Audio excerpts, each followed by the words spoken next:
And we are live. I see the counter. I see the clock now.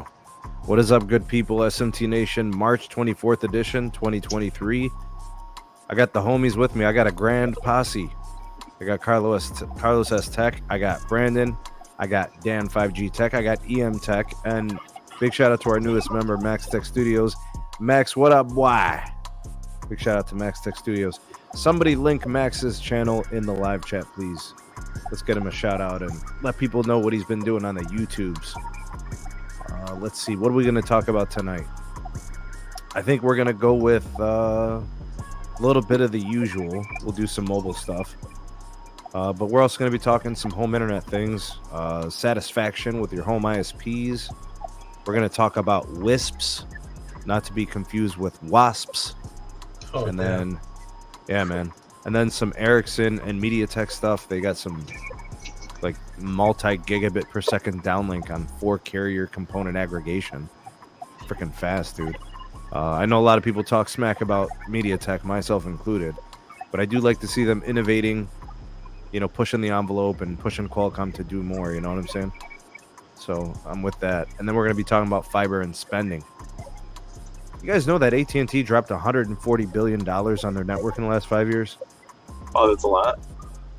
140 billion. So that's going to be like a combination of fiber, all the hardware associated with fiber to premise, business and enterprise, and of course wireless, and all the FirstNet stuff and all the enterprise. It's just an absurd amount of money. 140 billion. I would guess that Verizon's probably 70% of that, maybe, you know, in that spending. It's very capital intensive, these industries. Straight up, man. $140 billion. Let's do some hellos. Let's say hi to some peeps. If Ricky is still here, RFK Tech is in the house. The homie MS is here. Max Tech Studios would hopefully get a link to your channel. Let people know what you're up to. What's up, Frankie? Green. Good to have you guys. Thanks for stopping by. South Joe is here. Yeah, definitely, MS. Appreciate that. Make sure you hit the like button on your way in, folks. YouTube's, you know, it's got to get our live stream happy in the algo. All right, so you can help by, you know, liking and sharing, and that's how you can support the channel, really. Help the channel get friendly in the algorithm. No Tech, no, what up? PA Tech is here. PA Tech, come through the show tonight, man. Find a little time. What up, RF Waves? Kazi, what up, my friend? David is in the house. IMX is here. KJ is here. Not much, RF Waves. We chilling, doing a show on a Friday, you know. What's up, Ish? What's going on? Uh-huh. All right, let's see if we could figure out where this sound is. I don't know if I'm getting a little echo. Okay, it's not EM Tech. Oh, it's Dan a little bit, maybe. Dan, you in the car? I am. All right, that's not bad if you're in the car. I've heard way worse. How's the weather out there, man? Can't complain. It's 39 degrees. Nice day. Sun just set. Yeah. Yeah, we're waiting for our weather to break. We're still in like the 30s and 40s each day. And waiting for that breakout, man. Waiting for those 50s and 60s and sunny and... Shit, bro. I'm waiting for the hundreds, baby. The hundreds? Can't wait. Sheesh. I don't know about all that, bro. We ain't living the hundreds life. We have like 100 degree day like once in a while. It's not common. Mostly the hot summer days will be in the 90s and upper 80s. That's what it's like in Minneapolis too. Just high humidity. Yeah. Well, we got a big ass lake. You know what I mean? Ain't doing nobody no favors. Yup. What up, Antonio? TJ. Hey, Mark, what's going on? FirstNet free money bags. Well, it's reimbursement money bags, you know. I think they got most of that money anyways. Now they just got to service the contracts and the agency. All right, you guys ready for the first story? Yeah. Yeah. Thank you. All right, this one hits close to home. All right, like near and dear to my heart. And the reason I say that is because I was in this situation where I didn't have reliable access. And by that, I mean like reliable home internet. Right. All right. Is there anyone here? We got a panel of what? 4 of us or something? 5 of us? Is there anyone here on the panel that does not have reliable home internet? Yep. Carlos, do you have reliable home internet? Hell to the no. I don't even care. Tech, do you have reliable home internet? No. Dan, do you? Yeah, it's good. Brandon, do you? Yes. So 2. Okay, I'm going to count myself. Reliable home internet, I do have. 3 out of 5 on this panel. All right, so let's take a look at the story. And why isn't it sharing? What is this? Ah, there we go. All right, so the story at a telecompetitor titled Report 89% have reliable access. What do you guys think of that number? Without diving into any of the deets, 89% report that they have reliable access. I'm going to start with Brandon. What do you think of that number, man?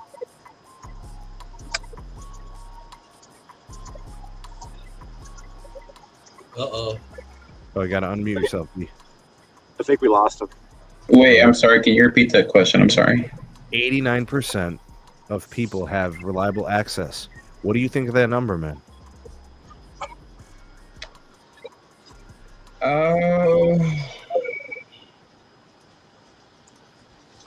I don't know about. I don't agree with the number because obviously there's people that really don't notice the issue, but at the same time, maybe there's other people that really don't speak up on the issue as well.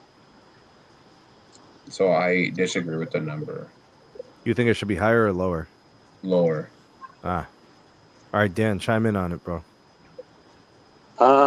I think I have a different perspective because I recently moved here, and I could say that like my internet in Kansas was not reliable, but here in the Twin Cities it's reliable. So I think it's location dependent, and I think also it has to do with if you're a nerd or not, because I think some people need different things to different people, you know. So I think it should be,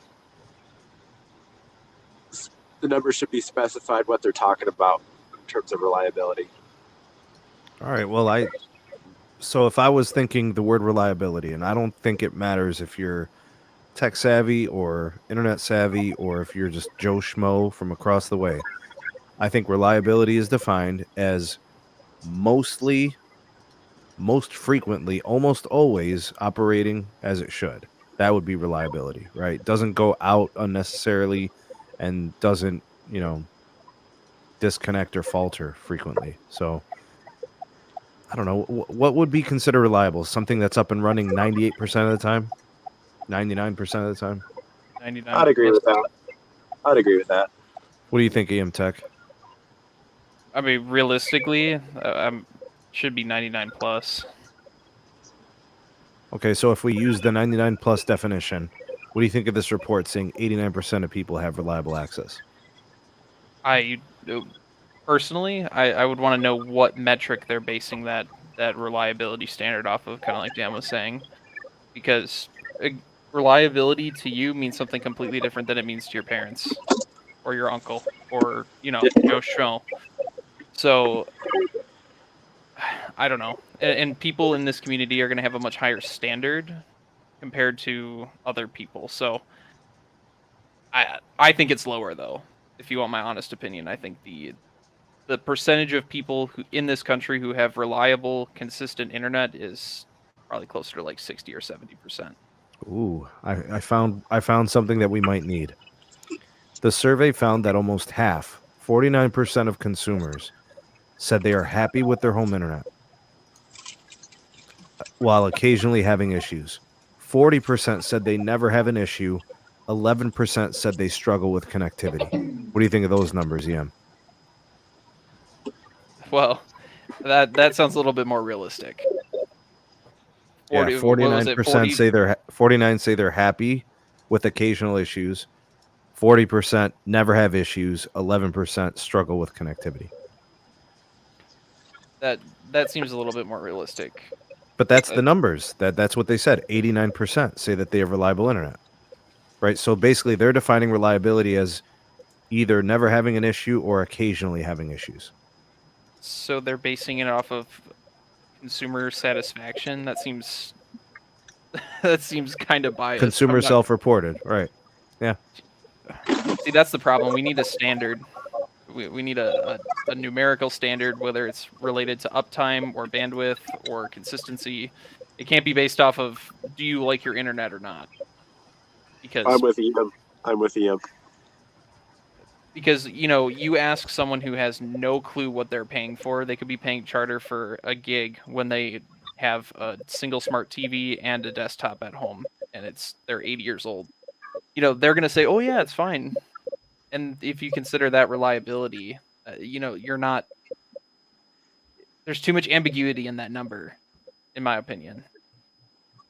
The survey itself was conducted over 1,000 consumers. 84% of respondents consider internet access a necessity. 79% of the Gen Zers share that opinion. 61% reported that they felt it's important to close the digital divide before the 2024 election. 26% felt it's extremely important to do so. 35% felt somewhat important. 26% were unsure. 9% felt it's not important. 4% felt it's very unimportant. The hell is all that about? According to the Internet Satisfaction Report, 61% of consumers feel that new technologies, such as the metaverse, augmented reality, will increase the digital divide. 39% were not concerned. 52% said they would pay more for speed, and 38% said they would pay for more reliability. Ooh. Dang. I like those numbers, right? More people are willing to pay for more speed than they are reliability. What the hell? Sneed, there are some people that think that when you pay for more speed that it's going to be more reliable, and sometimes that's not even the case. I mean, I don't think speed matters on reliability unless you're not getting the speed you're paying for. Then you could say, well, my speeds aren't reliable. But if it's just reliability, we're just talking about is the service up and running. See, because I won't even speed test if everything is working normally. The only time I run speed tests is when the network seems like it's acting up. It's not even about speed. It's what is your ping time and what is your latency. How many of these people surveyed know what ping and latency is? At 11% that were complaining about their connectivity. Probably less than 5%. Even sales reps don't know what that is.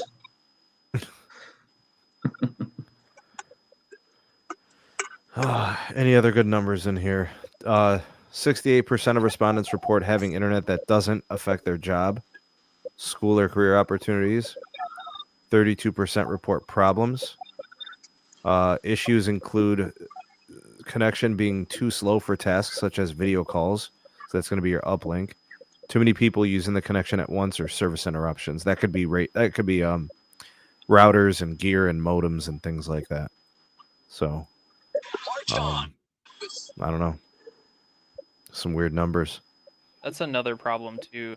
Is if this is only 1,000 people and they're taking it as a nationwide result, different regions have different ISPs that issue different equipment to their customers. There's too many variables to only take a sample size of 1,000 people and say 89% of Americans have reliable access. There's too many open ends here, bro. Totally. Yeah, but 89% tells you something, though. That means people either have reliable or they think they have reliable.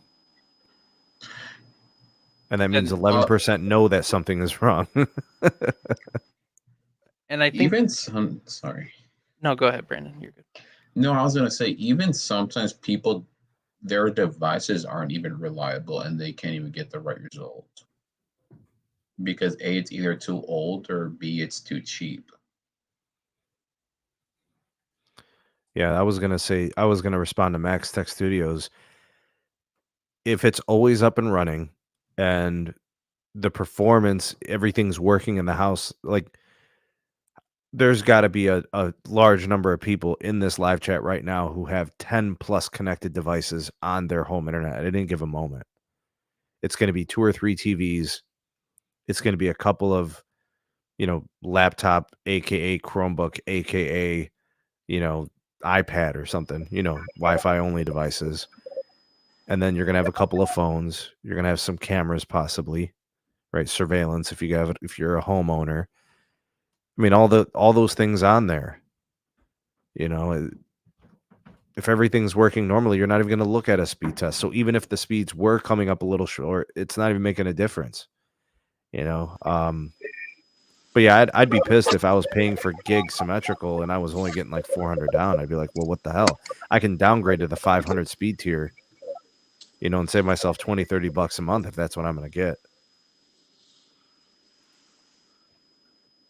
But the thing is, go ahead, Ian. I was gonna say, I think the bigger issue, and Brandon kind of talked about it, is the majority of people who don't know any better associate speed with reliability.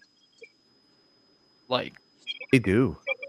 And that's a bigger problem because, like, I can guarantee you that a large percentage of those people who said they would pay for more speed, if they if they were sat down and told explain the difference between speed and reliability, and that they're not synonymous, like, I'm sure they'd change their mind. I've heard of one instance where somebody upgraded their speed tier and they told me that the service noticeably got better. I've heard that from one person. It was my brother-in-law. He switched. He upgraded from 150 meg to 300. So he went up one tier. Dennis would be proud. It's Armstrong cable. And so he doubled his throughput on the bandwidth. And I think he went from 10 to 20 uplink. And he said it fixed all his problems. So to me, in that instance, he was having bandwidth issues. Right. But other than that, nobody ever tells me, oh, I upgraded my plan. Now everything works phenomenally. No, it won't make a difference. Right. There's a bad drop somewhere near the property. There's something going on at the pedestal or something. There's some other issue. It's a router, gateway, whatever, modem problem. I've seen things like that happen. I blame Neville Ray because all he shows is a speed test. You can take this with a grain of salt, but a lot of times when people upgrade their cable internet, the provider will automatically send them a new modem too. So there's... Yeah, but are they sending them a new modem because they got the gig symmetrical or whatever? I mean, I upgraded from I think Spectrum has 500 as their middle tier now, up to the gig, and they sent me a DOCSIS 3.1 modem with a 2.5 gig WAN port. So you didn't get a DOCSIS 3.1 modem with the 500 tier? Nope. What'd they send you, a 3.0? They sent me a 3.0 first, and then when I upgraded to the higher plan, they gave me a new one. It didn't fix my issues, but exactly. but they wanted you to feel special, right? Well, and a lot of times with cable modems, it does fix most people's issues, but I don't know. We don't exactly have a root metrics for home broadband, nor is it really feasible. So most people are paying for more capacity than they need. Oh, absolutely. I'm perfectly satisfied paying for the gig symmetrical. Do I need gig symmetrical? Probably not. Would I be fine with 500 symmetrical? Absolutely. I could probably downgrade to the entry level of 300 and it wouldn't change my life too much. Uploading content might take an extra minute. Literally 1 minute more. But it's probably enough bandwidth to go around. All the TVs will be cooking. The surveillance will be cooking. The iPads will be straight. The Xbox Live is going to work just fine. The games might take a little bit longer to download, right? Maybe 10-20% longer, if that. But I think people are very comfortable knowing that I'll just pay for a little bit above what I probably need, and I'm good with it, I wonder if there'll ever be a survey saying if people are overpaying for their internet or whatever. I think everybody's going to say they're overpaying. That'll be 90+%. How many people are paying less than $50 a month for home internet? Anybody on Verizon or T-Mobile fixed I wireless? mean, they're probably on a promo or something like that. I'd be curious to know. EM Tech, what are you paying? 105. And Brandon, then what are you paying? 25 for my Verizon as a backup when Spectrum goes down. I have the traditional cable bundle with all the streaming services, so What's your internet 1200. cost? It's like 235, but that's a bundle. Just you don't have a breakdown on just the internet? I mean, if I had to give a good guess, it's like $70 or $80. I think that's where most people are going to be, man. Yeah. I think most people are going to be around the $80 mark. I pay $80 to get the gig. I can go down to $60 and get $500.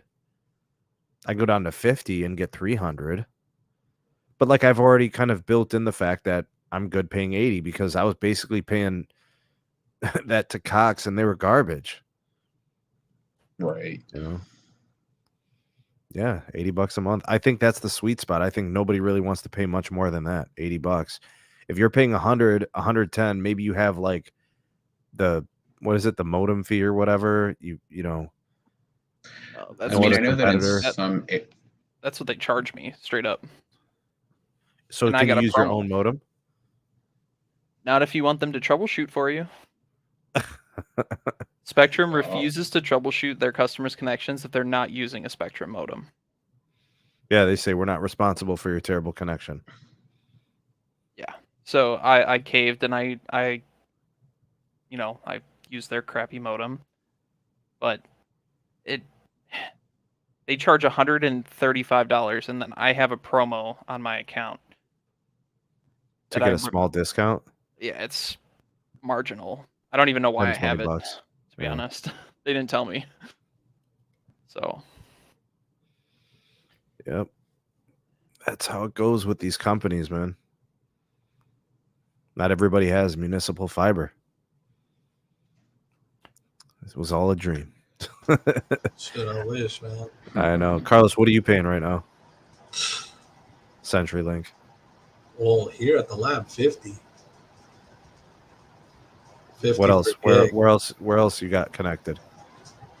Well, I got at the house I'm using Starlink. Okay. You're at about $120? Mm-hmm. Okay. Anything else? Then the Verizon Home Internet. Yeah, but that's the car. Yeah, I got a house one too.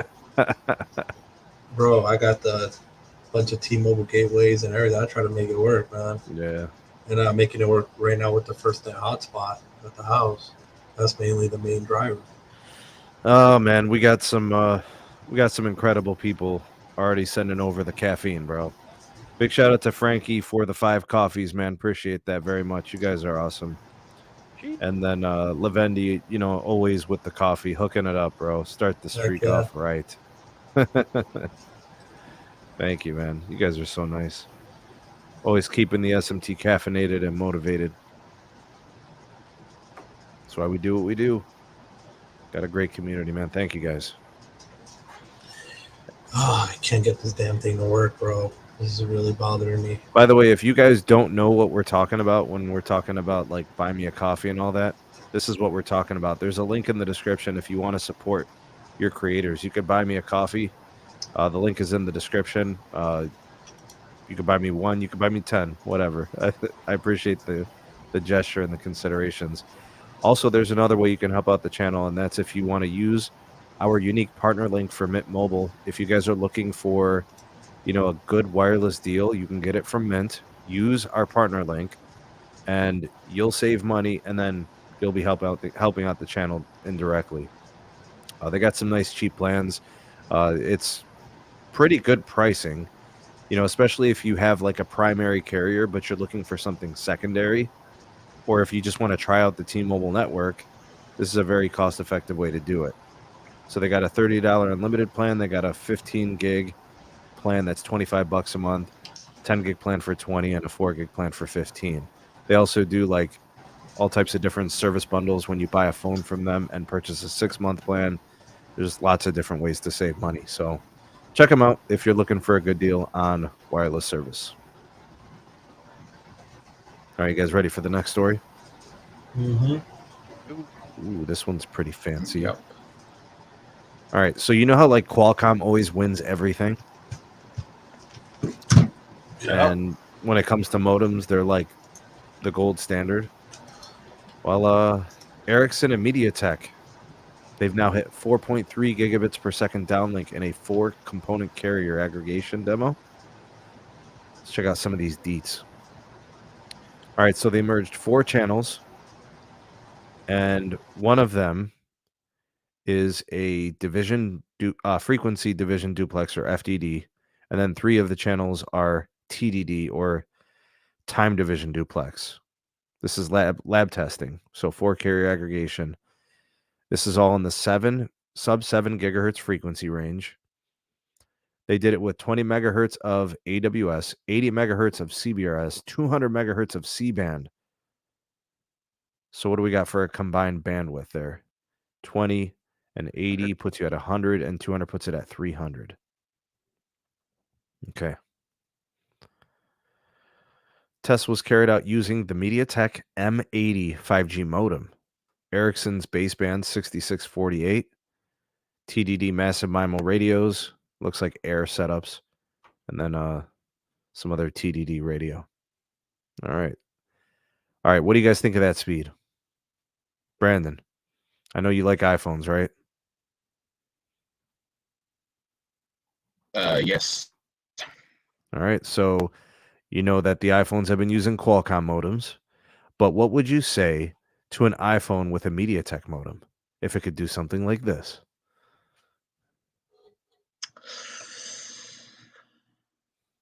I mean, I don't know. I mean, I know that Apple is supposed to be making their own modems in about another 2 years or so. But 3.4 is pretty damn good, to be honest with you. Yeah, see, I look, at this point in the game, you got Google making their own chipset, right, with Tensor. They're using Samsung gear and all that, Samsung technologies. You got Qualcomm, they're still kind of leading the pack with respect to this type of technology. I just want to know if people are open to the idea of maybe their next phone having MediaTek chipsets and modems. So EM Tech, maybe you could chime in on this. Would you be willing to maybe buy a phone that goes MediaTek M80? I mean, probably. Like, the only, I guess, draw to Qualcomm right now is their millimeter wave. I think their millimeter wave has proven to be very, very powerful. Like, they've kind of nailed that. But an important thing to note is that, like, all of these fixed wireless gateways, the ones from T-Mobile, the ones from Verizon, they're using MediaTek chipsets. They're not using Qualcomm stuff anymore. And What's the hardware? the fixed wireless, the gateways, They're all MediaTek. the newer ones are, yeah. So all Just the because of Arcadian cost, ones maybe. could be bulk cost. But I mean, even back when T-Mobile was testing 5G carrier aggregation on standalone, they were using MediaTek. MediaTek was doing great. Like they might have emphasized the sub 6 performance, whereas Qualcomm's been kind of focusing on the millimeter wave aspect of things. And I think it's paying off. Clearly, it's paying off. That's impressive throughput. Yeah, 4.3 gigs on 200 megahertz of spectrum. It's pretty wild, man. Let me look at the construct on this real quick. Go ahead, Lowe's. So, bro, basically, so like with Dish, I'm using right now. It's 300 megahertz of spectrum.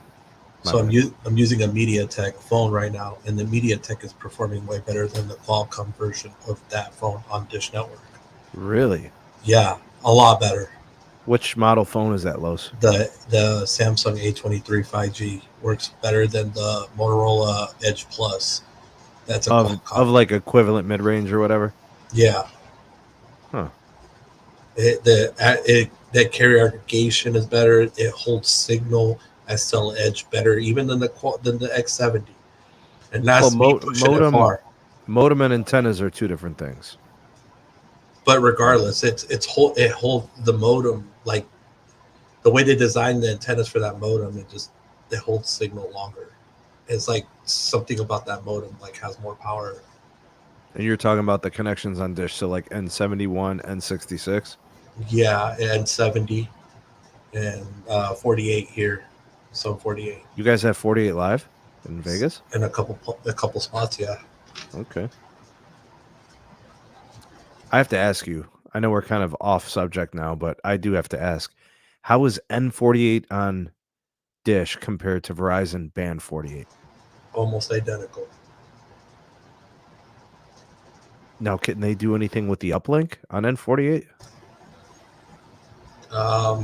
Should be coming up soon. You know you're gonna have to make some content on that, dog. Yeah, I know, but it's coming up soon. Okay. Interesting stuff. Look, I don't mind having a phone that's MediaTek. I really don't. You know, if it's performing better, I'll take it. You know, everybody's been talking smack about Tensor, you know, and everybody loves them some Qualcomm. But if MediaTek comes out swinging for the fences, man, they got my support. All right, let's throw a curveball. Yeah. All right, so let's ask everybody. MediaTek or Exynos? Go, Sneed. MediaTek. All right. Yeah, what about you? So it depends. If we're talking about are we talking Pixel Exynos or are we talking Samsung Exynos? Bro, Exynos in general. Yeah, see, I was thinking Samsung Exynos when he said Exynos. Okay, then MediaTek for sure. Okay, what about you, Brandon? Exynos. Damn. Holy crap. All right. I did not expect that. I thought we were going to get a clean sweep, bro. Because, listen, I'm going to tell you guys, I have been following the Dimensity 1000, and people have been really impressed by that. That's the flagship modem that they've been using. So, hey, things are looking good for that one. You know, maybe there's some upside there. Brandon, tell me why, man. I was just going with the flow. You went against the grain. You did not go with the flow. That's funny. Oh. You know, but Sneed, I don't know about you, but the Pixel 7, I whatever updates they've done, the RF on it is better than any phone I've had so far. It performs great. Yo, Carlos, you're about to be mad as hell, dog. I'm about to tell you something that you're not gonna like, bro. Go, okay.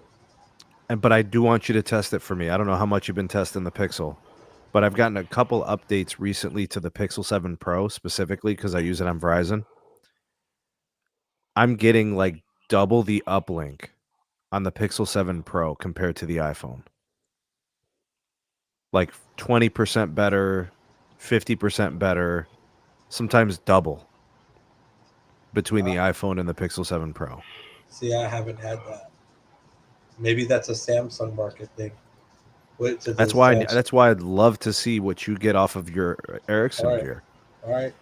I got you. Big shout out to Tone. Thank you, man. Appreciate the super chat. He's a member and a Patreon supporter. Appreciate you, man. Thanks for all that you do supporting us. He said the best YouTube channel and people on YouTube. Thank you, man. That's really nice of you, sir. Yeah, Los, I want you to check if you haven't been testing it much. Oh, damn, we got another Buy Me a Coffee. Yep. This one, this was the ones from Lavendi and Frankie. Thank you, guys. Just sent me notifications through the app. Yeah, really nice, guys. Thank you. Yeah, EM Tech. Dude, I'm loving my Pixel 7 Pro on Verizon, dude. So good. So good. And actually, Verizon just changed some configurations.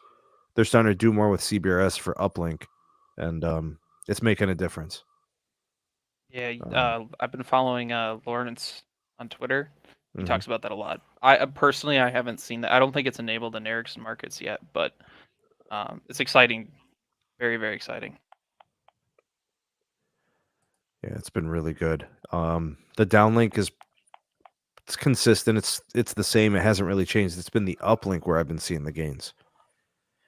Carlos, I'll send over those speed tests for you. I'll show you my speed test logs so you can kind of see what I'm getting over here. Bro, look at what we got on the screen, bro. Oh, jeez. Thank you, Snap, Mr. Keon. Yeah. What's up, Keon? Thanks, man. Appreciate the super chat. He said MediaTek for the win. Yeah, we can agree on that one. Oh. The first Pink time thongs in are in the forever. house. You know what, Jarrett? I think you're onto something there. There is some special sauce going on in the Pixel when it Steve. comes to uplink and MIMO. Yes. You know what? You just reminded me of something. I haven't seen that on Verizon, but I've seen it on T-Mobile. So my T-Mobile phone on standalone with the Pixel, I'm getting like 200, 250 upload on N41. Okay, I can't get that here. How do you do that? I with the Pixel 7 Pro. I have the Pixel 7 on T-Mobile. I have been getting that when it does 41, 41, 25. Is there okay? So it would be a market configuration. Yeah. Okay, because I can't get that. I have gotten like 110, 120 uplink. I have not seen 200 uplink. Wow, that is incredible. But that's only in certain sites to have it on. I noticed because it's only like 3 sites I can get it on. So all it takes is a reconfiguration by the engineers to the site. Basically. What do you see in the Tech in your market? To be honest, I haven't put my T-Mobile SIM in my Pixel because it just kills the battery. Oh god, it destroys so it, dude. It's terrible. It's so bad. But now that I'm starting to see N25 actually broadcasting on more sites, so I might, for scientific purposes, test it out. But I've honestly been leaving my T-Mobile phone at home because even in my Ultra, like idle, it'll die by the end of the day, or 18 hours. Definitely. Like into the second day, it'll die. Like the idle is so bad that I would rather just not use it. And honestly. Carlos, can you tell the audience why this is happening, Carlos? Bro, because so at least in my market, there's too many damn sites, too many macros that are being beamed, and the damn phone is confused. They don't know what site to connect to, bro. So it keeps hopping from site to site to site because it sees all these sites that are close by. Like you can literally see it on your phone out of nowhere. You'll see your phone say negative, let's say 65 RSRP on this PCI. Then 2-3 seconds later, you'll see it skip. It'll say negative 81 RSRP at this site with a different band configuration. So you know it's different bands, different sites. But that's the problem with T-Mobile is that they didn't concentrate on the small cell approach for densification, and it just annihilates batteries, bro, on phones. See, I think it's also the SA. You know, when they start doing that SAN25, SAN41, I think that wrecks batteries too. Oh yeah, anything standalone wrecks the batteries. That's because it requires more power. That even on Dish, you're seeing it too. It literally wrecks the batteries. I'm talking a difference of 20 to 40% battery. Can I give a perspective as a T-Mobile person that uses T-Mobile as their main carrier? Yeah. Go ahead. I literally have to turn off 5G if I want my battery not to die. So like right in the morning, disable 5G, and then you're good for the rest of the day? Yep. So when I go into work, my phone's charging as I'm, getting ready for work in the car and everything. As soon as I get to work, switch it to LTE. It'll keep the battery the whole day, and then when I'm done, switch it back to 5G. But if I don't do that, my battery's less than, 30% or whatever. It's not usable. So I mean, I'm upset that they're getting rid of LTE because that's the only way I can keep my iPhone from dying. Yeah, I probably charge my Pixel 7 on T-Mobile 2 times a day on average, just the average day. And that's just one of 3 or 4 phones that are in rotation. Yeah. And sometimes I feel my phone and it's warm and it's just sitting. It's not even really active. Right? One time I left my phone playing music. I don't know if it was Spotify or whatever app. It was hot. Yep. And I think it was connected to SAN71, and it was freaking hot. The I last mean, thing I need imagine, is to worry about like the battery exploding or something. You know what I'm saying, B? yeah, another S7 moment. No, but I could just imagine if you're watching something in full HD and you're on a Magenta Max and you're on a N41 and your phone is literally like an air fryer.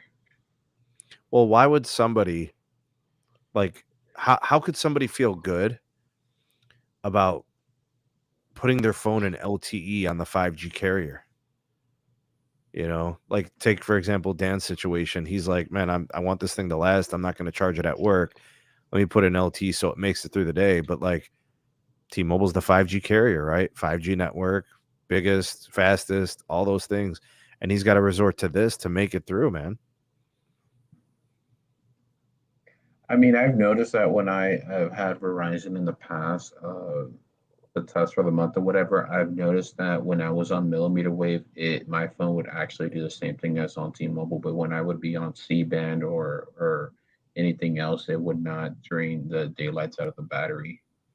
So you're saying it's more millimeter wave on the Verizon side? That's the battery drain? Yeah, yes, the millimeter wave on the Verizon side, and then of course the N41 on a T-Mobile.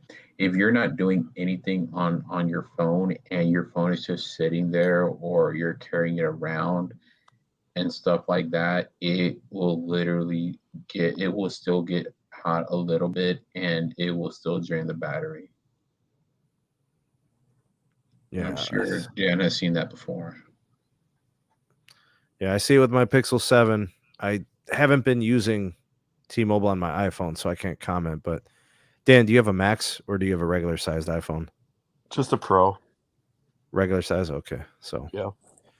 yeah, you need your battery to last through the day because it's not a Max, right? If it was a Max, you'd probably be confident leaving it in 5G. Right. I And think it would. that's crazy because he actually has a 14 Pro, which is the one of Apple's newest phones. Can you tell if it's indoor, outdoor? Is it a situation where it makes it worse or exaggerates it Question for me, Brandon. for you? I don't think so. I think it's just like the cell site is right next to my work. It's a standalone, just T-Mobile site, and I think it's pointed right at my workplace. I think it's just the fact that, like you said, I don't have a Max, and also T-Mobile's 5G is not optimized for battery life, so it's kind of just it's how it is, and I'm over it. But the LTE is so good right now. I don't need 5G, but I'm also mad because they're gonna downsize LTE to 5 megahertz, and what do I do then? Do I get a new phone, or I do mean, I when you switch buy an carriers? iPhone, you're basically buying it so you don't have any trouble, right? Like it's supposed to be, I'm going to rely on this thing. It's going to function as it should. I shouldn't have to worry about stuff, right? Trying to micromanage connections and all that stuff. I mean, it's kind of defeating the purpose, right? So it's just another thing for you to have to worry about. It kind of sucks, man. Definitely. I wouldn't be surprised if T-Mobile actually like hides the LTE feature on the iPhones and then in about 3 years from now and just have 5G only. Well, we know who the first carrier is going to be that doesn't have any freaking LT on there. T-Mobile. Yeah. But Yeah, they'll be the first. honestly, it's making me want to switch because I like Verizon Ultrawide band here in the Twin Cities, and I'm not a fan of battery killing 5G. How's Not the a fan. N77 battery life? I mean, I haven't really tested it. I do have a Samsung, but I don't use it as my main phone, so can't really say no. You on the that's- iPhone full time? Like that's your main I driver? am. That's my Yeah. main driver, yeah.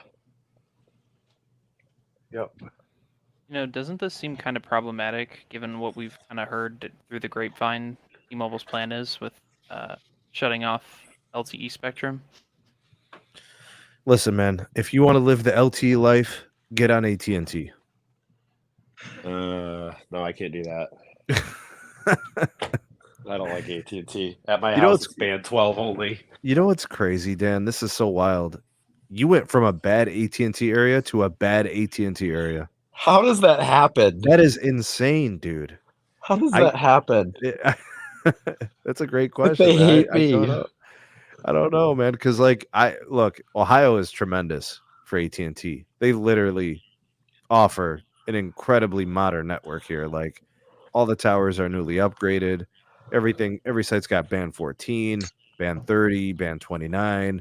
Now they're putting up the N77. They're killing it out here.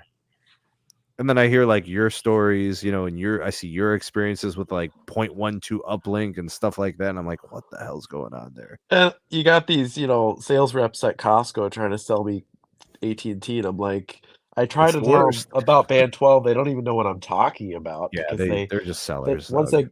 they get off the script, they're just like, You throw them off the script, and you got they pull. Yeah, I do. They pull up the 5G map, and I'm like, I just call them out. I'm like, that's lies. I only have LTE at home. They're like, but the you map point says right to the 5G. spot. Yeah, and I'm like, that's not true. And I work for the company. How would you know?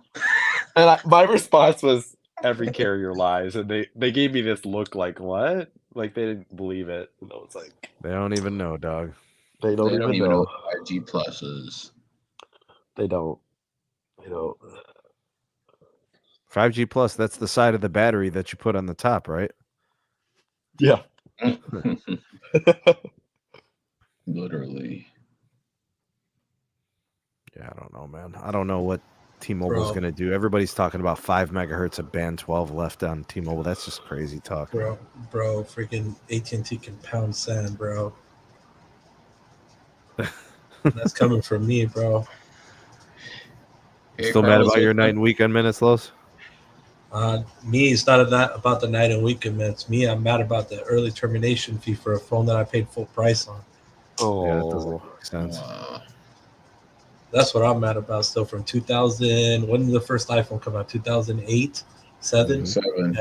Yeah. Since then, that's how much I had my grudge with them bastards. But at the end of the day, bro, AT&T, yeah, they got decent, the LTE where they do, but I don't know what the hell they're doing, bro. But I've been noticing my damn uplink has tanked, and it's just going all over the place. My tower at home, which I have more Verizon users where I live in my area than I do AT&T. How the hell does my tower nuke out of nowhere? And I know a lot of the people around me, and they all have Verizon. Unreliable, huh? Yeah, bro. They can. How often is it troubled? All the time, bro. And honestly, bro, and I hate to say this, bro, but T-Mobile's starting to work better. Oh, damn. And that's coming from me, bro. Oh, man. That's coming from me, bro. That's why I'm surprised because, I mean, you speak of T-Mobile troubles in Vegas. Yeah, bro, but it might be whatever, but at least it's a little bit there. Like Okay, it's not there, but it's Is T-Mobile 10% better than AT&T in Vegas? Yes. 20%. Yes. 50% better than AT&T. No. That is crazy. And that's coming from me. You didn't even hear hesitations when I answered that. And that's coming from me, bro. It's the same Carlos, here. what about Sprint? Oh, geez. Bro, Sprint was good here, bro. Sprint was amazing in the Twin Cities, too. Yeah, I miss Sprint, bro. Oh. I don't miss Sprint. I don't miss Sprint at all. Oh, shit. Come on. Look at this shit, bro. He's just Get the hell shooting out of facts. here. I just got put up. How does a judge get put on probation? Yeah, Yeah. Yeah. Oh, He's on probation. damn. Now you got to put in the time, sir. Your parole officer is going to come around. Oh, shit. Bro, listen. Everybody had voice over LTE nationwide. Sprint still didn't have it in Ohio. You were dropping a 3G when you were freaking on the phone and trying to use the web. It's terrible. And the coverage was weak. You know, out of the big, maybe Sprint had slightly better coverage than T-Mobile up until about 2016, but then by like 2017, T-Mobile had more coverage. What's up with the Charlie's Blockbuster collection? Oh, come on, bro. We're gonna take it there. We're gonna do the Charlie Ergen story and Blockbuster. Bro, I can't believe the Blockbuster website is back up. Listen, according to sources named Carlos, according to sources. Hey, you know what? Don't be on that bull, bro. So look, I'm gonna pull it up. Oh, come on, man. Carlos, it doesn't mean anything though. It does, because his website was not up. Bro, who the hell? Let's admit it. Blockbuster in this day and age does not fit. Even the streaming services that we have now doesn't even fit. I miss Blockbuster though. Look at this, It was bro. fun in my childhood. Look, it's in the news. Blockbuster's video website is live. Look. Yeah, it's in the news for all the Gen Xers out there that are like, oh, Right. nostalgia. Look at that. Look at that. Hey, Sneed, is it bad that me as a millennial, I have nostalgia for Blockbuster? Dude, it's been a lot of years since I even heard or saw the name Blockbuster. Oh, come on, bro. It's been a long time, man. I mean, we I've had them seen it here all the back in the time. day. It makes its rotation, I swear, like every couple months is back in the news. Blockbuster. Somebody brings it up. Yeah. Yep. Well, like somebody was bringing up Nextel. They say that's still a thing. Really? That is still a thing. I don't know But it's how not, or why, by but Sprint or T-Mobile.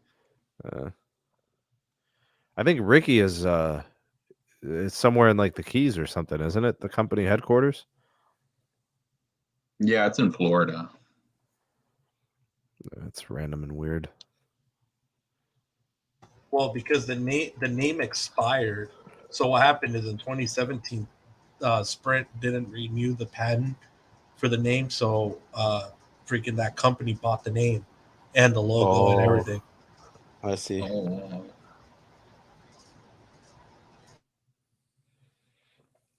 Allison says, "I love Nextel." Are you sure? Dude, I loved my Nextel. Oh, I had man. Nextel, bro. I had that 1998 player. Bro, listen, I shared the Boost Mobile commercial. Where you at? The whole city behind us. Remember with like Kanye and Ludacris in the game? Yeah. I shared that out on Twitter, bro, and nobody even looked at the tweet, bro. Nobody even knows. Well, that's because, bro, they live under a rock, bro. What do you expect? Peter Adderton. Actually, you guys want to watch it? You guys want to watch it here with everybody? Sure. Yeah. All right, let's do it. I'm gonna pull up that video. I want to show you guys what I'm talking about. Remember, it was a Boost Mobile commercial, and it had all those guys on there, all the rappers. Boost Mobile. I think I already showed it to us one time. Me? I don't think I did before. No, I said no radio. Where's no radio? Is he working? Dude, he's been MIA. He's off today. Oh, he's just hunkering down in his man cave. All right, so Los, when you do this on StreamYard, will it automatically share the audio, or is there a setting that I have to? As long as you click the tab, when you hit shared, it should have shared with audio. Okay, let's see. Yep. Yeah, we hear it. Yay! Oh, geez. Southside, outside. Yeah.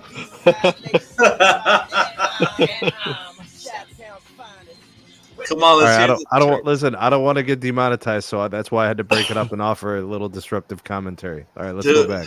Dude, we got to hear the chirp. Come on, man. There we go. Then nobody gets hurt. Is DTP. What year How is young this? they were. That's wild. Oh, it's like early 2000s. Yo, remember back when Kanye used to actually wear polo shirts and didn't have like 20, 30 holes in his shirts, trying to sell them for $500? Remember that? Yeah. Look, you got Baby Joker in the street, bro. Look at him, bro. Straight thugging. Thugging. at? The whole city behind us. Where you at? The whole city behind us. Southside, outside. Damn, 2005, dog. Where you at? The whole city behind us. I love Mr. Chirp, bro. This be for myself.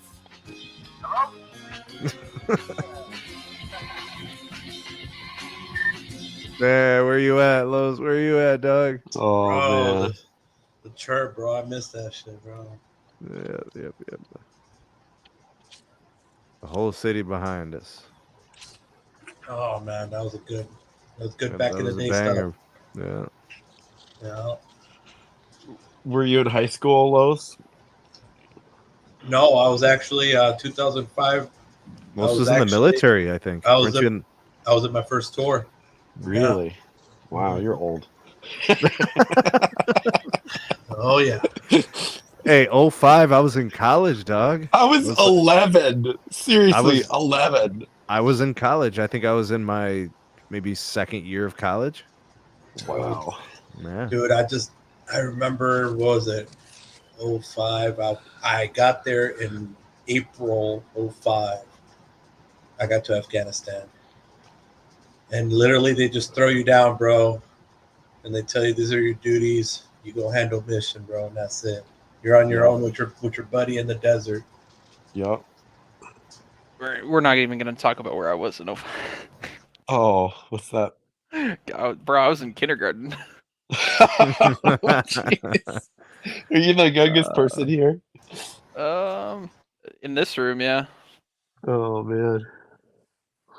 Kindergarten. Good times, man. Good times. Those are some good times. Yo, EM Tech was on them scratch and sniffs, bro. The Yes, stickers. he was. Yes, sir. Scratching snips. The strawberry or Yo, cherry? EM Tech was so young, dog. He still had Velcro shoes, bro. He didn't even have laces. He didn't even have laces on the loafs, bro. Oh, come on now. Come on now. Could be worse, bro. Dennis with the New Balances, dog. It could be worse. I was too young to use the Mist 2.0, all right? Hey, yo, that shit works, bro. That shit's good. Yeah. Oh man. Oh my god. That's too funny. Bro, what's up with the Mist 2.0, bro? What's going on with that? Yo, it's been a while, man. I hope everybody's been enjoying that for the people that purchased it and gave it a shot. Oh, yeah. You know? Some good stuff, bro. You know, I'd be trying to help people, you know, get where they need to go, you know, trying to get them to their desired outcomes in life. Mist 2.0 can help you with that. You know, have you looking right, feeling right, smelling right, the confidence, the swagger dagger, if you will, you know. You know, you start wearing a name tag, swag dizzle. You know what I'm saying? Have confidence. Big Daddy Swag with the big money bag, you know. Bro. Imagine, bro, taking off the new dials, bro. Wow. Oh, shit. Oh, You bro. know, 05 was a good year, man. The 2000s were good, and they weren't. I don't remember them being too bad. They were great. Yeah, I remember the 2000s were pretty good. Yeah. Maybe the 90s were better. What do you think, Los? Yeah. Oh, yeah. Yeah. I don't think everybody EM speaks so highly of the 80s. You know what I mean? I don't think EM and I have an opinion. We were too young. The 90s were neutral. Very neutral, no political. Bro, the BS. 80s were weird. You guys ever watch like the music videos and stuff from the 80s? Shit's weird. I'm a huge 80s music fan, to be honest. Bro, 80s music is horrible. Oh, come What are on you now. talking? What are It you is talking literally about? it is literally trash. What the hell is wrong with you people? What the Which hell artists wrong are you with talking about? I don't care who Steve, they are. what? I don't care who they are. It is all junk. bro? It literally all sounds the same. Bro, you're smoking, bro. Okay. So you're saying Ice Cube sucked in the 80s? No. Hold on a second, bro. Hold on. I'm talking about that 80s music where it all was synthesized on a keyboard and it all sounds the same and they all sing the same. Bro. You know what I'm talking about, bro. I'm going to pull up a song. We're going to do another song. Oh, come on, bro. Dude, so you're saying that what's his name? 80s. Babyface. You don't know that, bro? Come on, bro. Those 80s, bro. Look, bro. Look, Started let in me the tell you. 80s. Hold on a second, bro. Hold on a second. I'm gonna show you what I think of when I think of the 80s. All right, we're gonna do a screen share. All right, and everybody's gonna tune in, but I got to do it fast because they're gonna freaking demonetize me. All right. We're about to get rickrolled. Yep. You know it.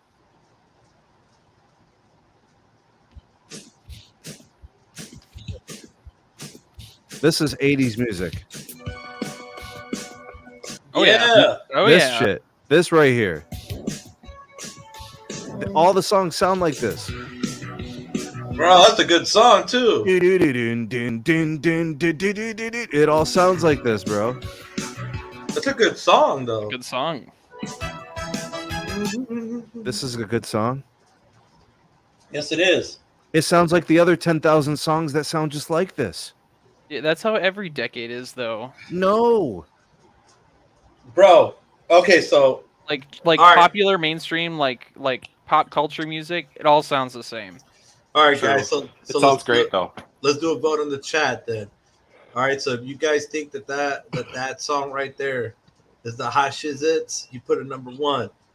If Bro, you that think song it is sucks, trash. if you And think all it of them sucks, sound like that. 2. What are you talking about, Sneed? It's a great song. Bruh. Come on, bro. Okay, what is the song about if it's so great? Bro. It's just good, bro. Oh. It's about good vibes. It doesn't really matter. Yeah, It doesn't bro. have to be about Bro, code. that was Not every the- piece of music has to have a story, That a was- deep story that means the world. Bro, that was the era of Tony Montana. You know, you gotta have the loaves on the table. You feel me? That was the era, bro. Bro, I don't know what this song is, but I have no clue. It doesn't even matter. They all sounded like this. They all were like this. No meaning. No. It was just some synthesized keyboard thing. I don't even know. There were no musicians even in the 80s. Because that's when there was experimenting into this new digital stuff that we have now. Remember, the 80s was the transition. Outside of like 80s rock, they weren't even musicians.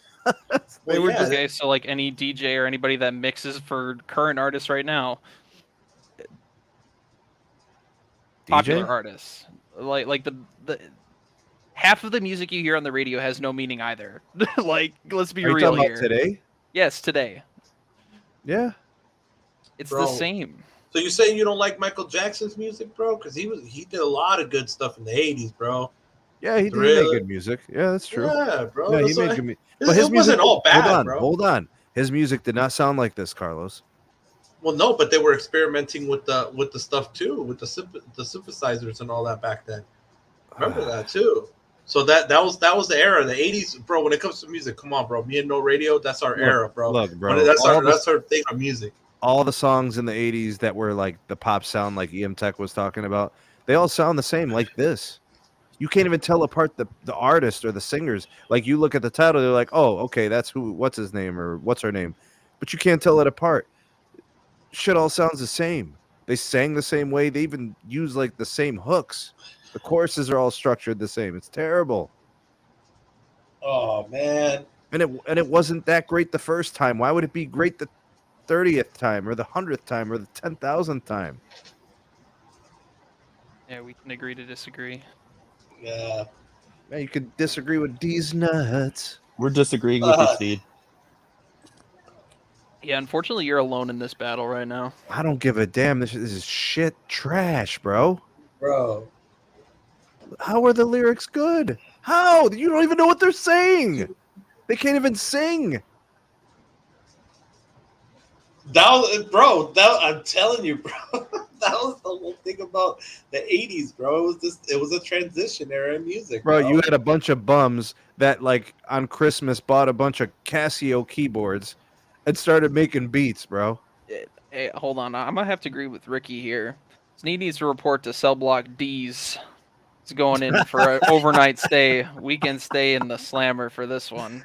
Oh shit. I hate you all evenly and equally. Man, bro. See, that's the problem, bro. They're singing about love. That shit ain't real. That shit's fake. Oh man. That shit ain't real. Shit's fake. Cool Mo D. Oh, damn. Hell yeah. Now we're talking, bro. Public Enemy. Now we're talking. Well, it was Yeah. bro. The 90s, I feel like, was all about, like, music was more about expression, but in, like, the 80s, it was just, like, a vibe. We were just jamming.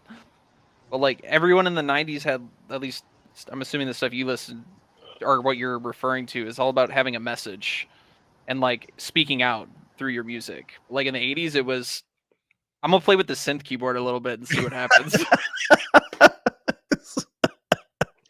Totally, but the vibes are great. But that's exactly how I looked at the 80s. Like, somebody got a Casio and thought that they were onto some shit. You know what I mean? What's wrong with that? It's not talent. Okay. Who needs talent? It's great listening music. Oh my god, man. Or if I'm having a bad day and I'm driving to work, I throw You are my, not listening to 80s music. throw my 80s playlist and I feel better. Absolutely. Totally, why not? Bro, this is terrible. You know what I throw it, bro? You're alone on this island, bud. Come on, Steve. You should know. You gotta throw the Fresh Prince. Mike said I'm outnumbered and outgunned. I mean, Hey, if we're talking Prince, I was actually in the county when he died. I was literally like. Look, I'll be honest with you guys. I didn't think Prince was that great of a musician. I can't say I have an opinion. Wow. I mean, he feel attacked. He was all right. I didn't care for his music that much. I mean, people love him. People adore him and love his music, and I get it. I never really cared for it. I mean, I liked a couple songs, but I wouldn't even listen to them on my own time. It would be like if somebody else turned it on. The 80s were made basically by Michael and Prince, bro. Those were like the two big ones in the 80s. Prince was just, I think it was just like the whole persona. I didn't vibe with it. That's part of the act, though. But like, I didn't really like the music either all that much. Definitely the persona. Definitely the persona. Did you see the whole Prince celebration of his life at the Super Bowl in Minneapolis? What do you think of that? I mean, he was very impactful. He was huge for pop culture. He was an icon. You know, like he's all those things. You know, nobody's gonna take that away from him. But I was just speaking to like me not really caring too much for his music. Gotcha. But I can respect I mean, he's Hall of Fame when it comes to like the Rock Hall. You know what I mean? Right. It's undeniable. He impacted a whole genre. Right. You know, you talk about the 80s, it's like him and MJ, you know? Right. Totally. He was just weird and eccentric, and I just didn't like But both MJ and Prince were weird and eccentric. Yeah, but I think Michael's music was better. You know? And I think but Michael also had more, like, because he was an artist in the 70s as a kid. You know, he was already kind of in the industry. Maybe he was already in a position to kind of be successful. But I think when it came to the moves and stuff, MJ was the entertainer. Oh, yeah. You know? But he's so controversial, though. Oh, yeah. Oh, yeah, bro. Like a creep and a pedo and oh, yeah, very all controversial. Of the above. Yeah. Oh, Prince didn't have those issues, am I right? I've never heard anything bad about Prince. I mean, I heard about some of his personal addictions and stuff, but it's different, though. Yeah, it's personal versus, you know, outwardly towards others, you know. That was the 80s for you, bro. A lot of nose candy, bro. A lot of nose candy. I do like the Dave Chappelle, Charlie Murphy, True Hollywood stories about like Prince and all that. That stuff was pretty funny. I don't know if you guys remember the Chappelle show. Of course. Yeah, of course. Yeah, those are hilarious.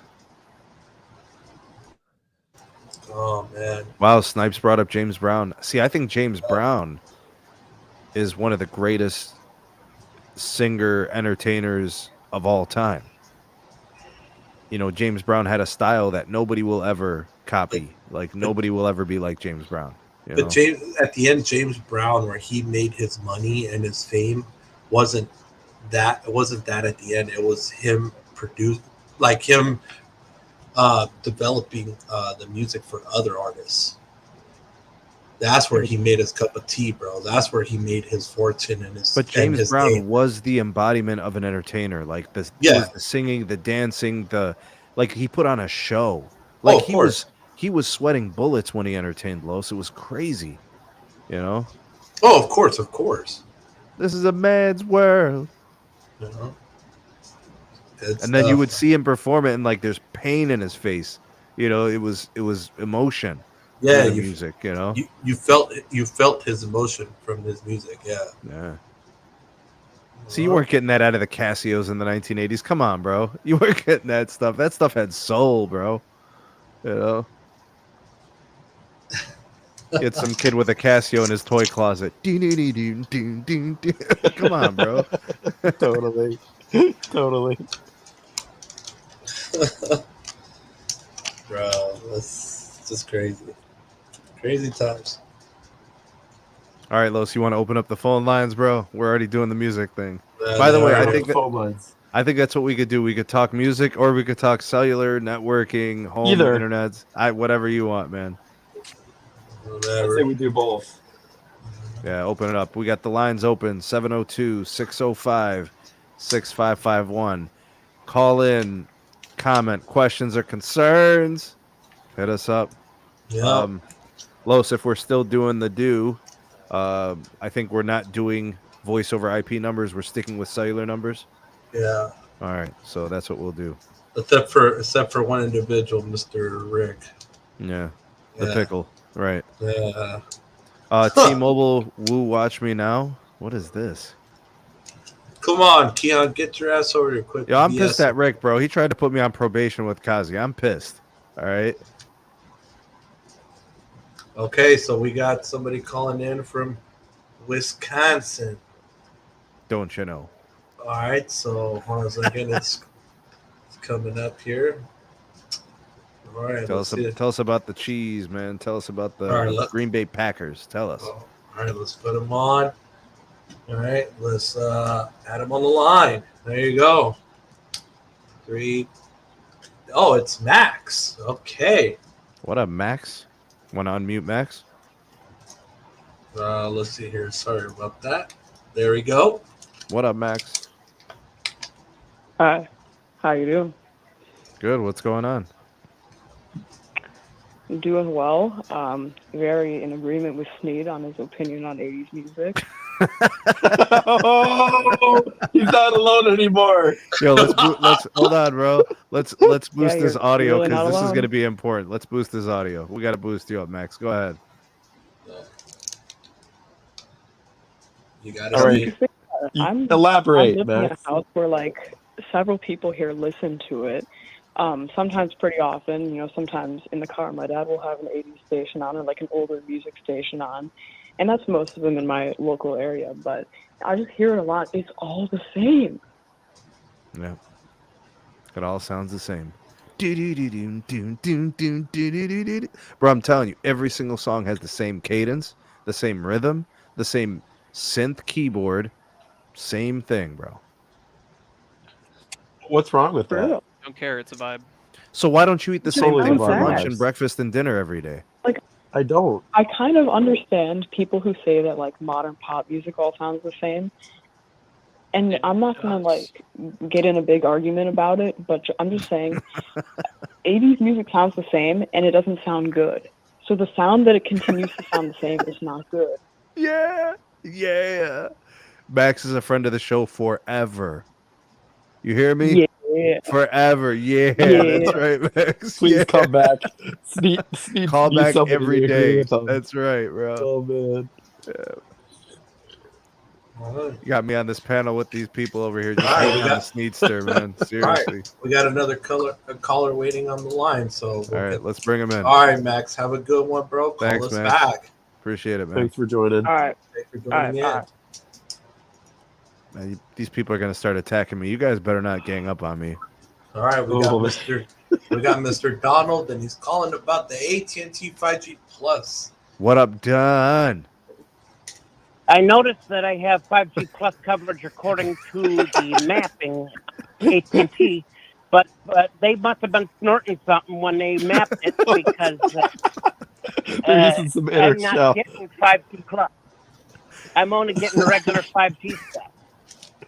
Gotcha. I'm The with you, DSS, man. right? At work, they have false 5G plus, so I'm seeing that too. Yo, let's Yeah. Pete, call in, Pete, if you get a chance. 702-605-6551. Hit us up, Bearded Dragon. Hopefully they pop the 5G plus soon enough. Maybe they're just mapping it faster than they're turning it on. Well, we don't want that. You know what I'm saying, Don? We want it built first, then mapped. We take that, you know? It might actually be built but not turned on. So that's what I'm thinking might be the case. Maybe. But Maybe.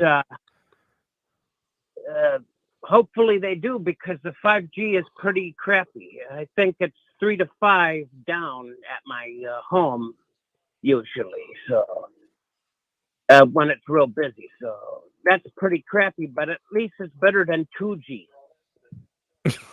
Is it though? Is it though?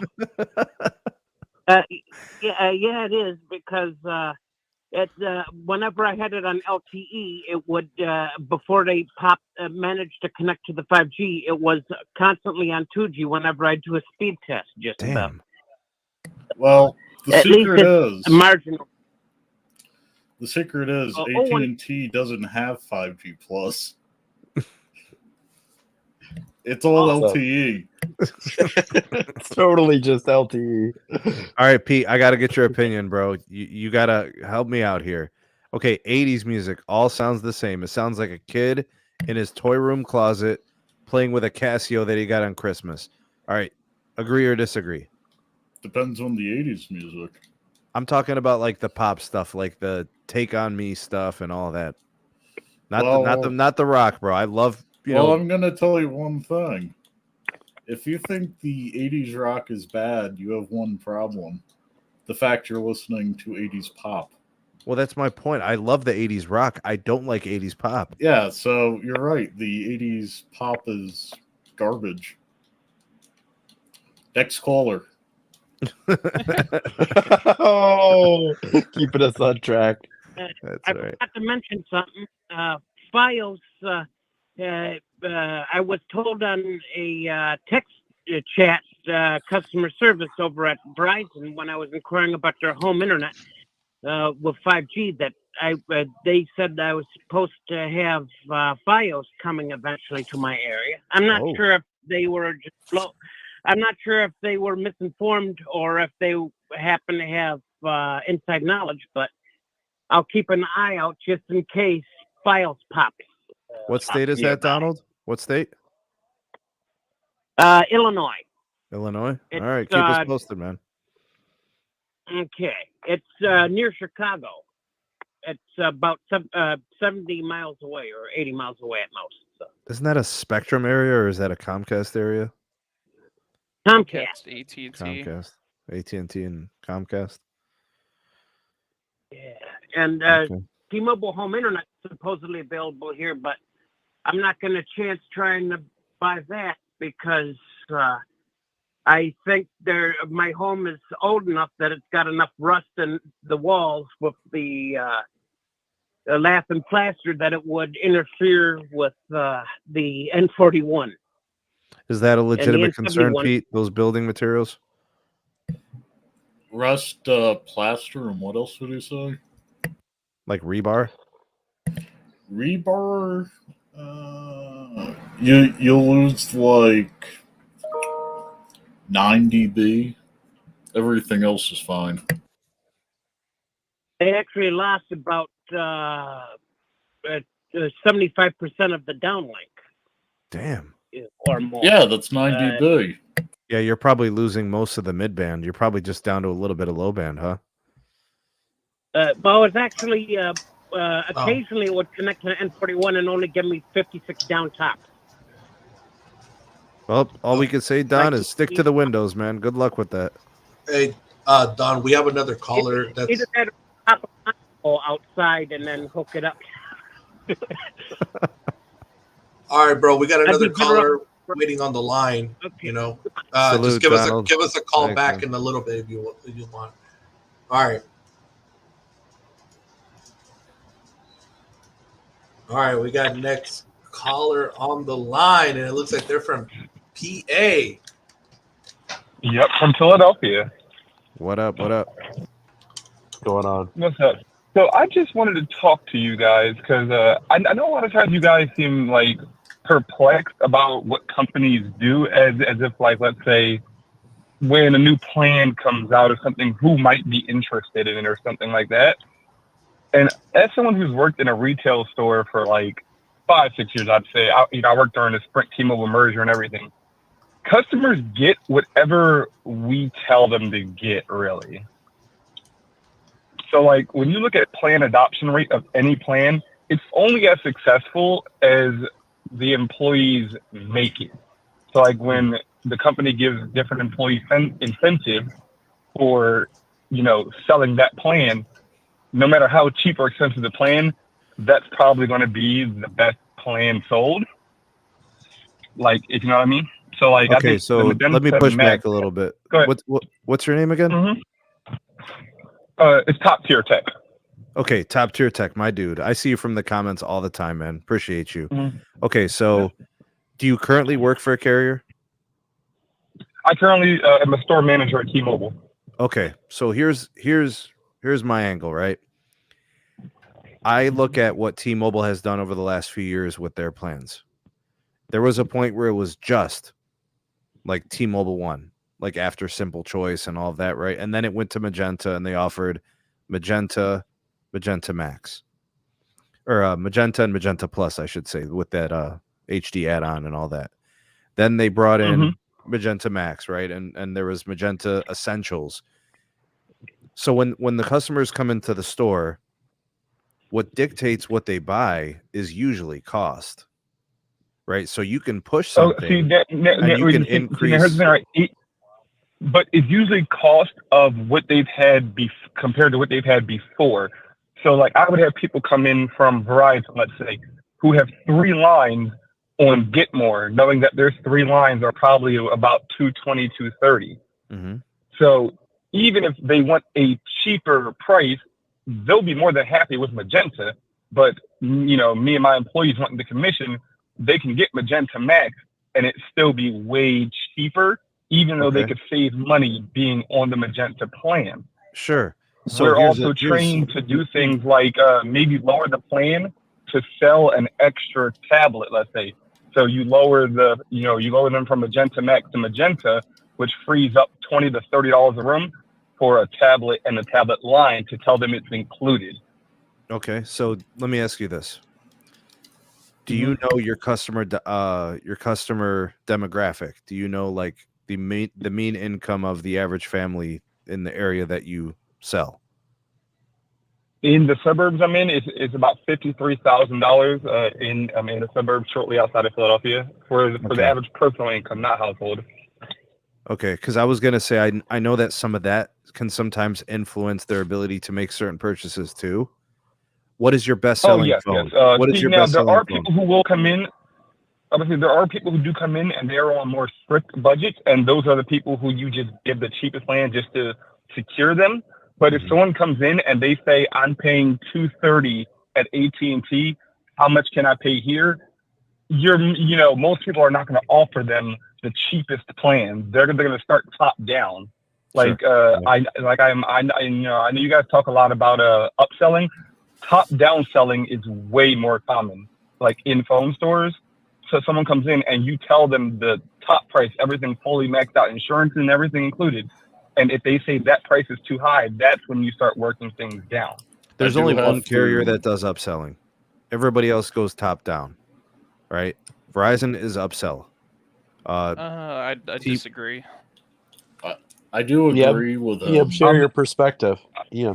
As someone who used to sell Verizon, they still the MO is to top down sell, but Verizon introduced the whole requirement to have a premium plan at minimum to qualify for stuff, which T-Mobile does now too with Magenta MAX.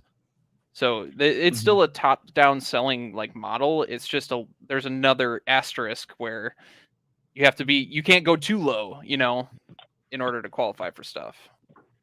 But yes, and then I will say though that the average consumer is very uninformed, and they rely 100% on the retail employees to tell them what is best for them.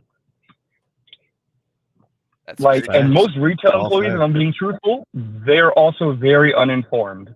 Like This is all I've had facts. employees who thought the only difference between a 14 Pro and a 14 was that one had 3 cameras.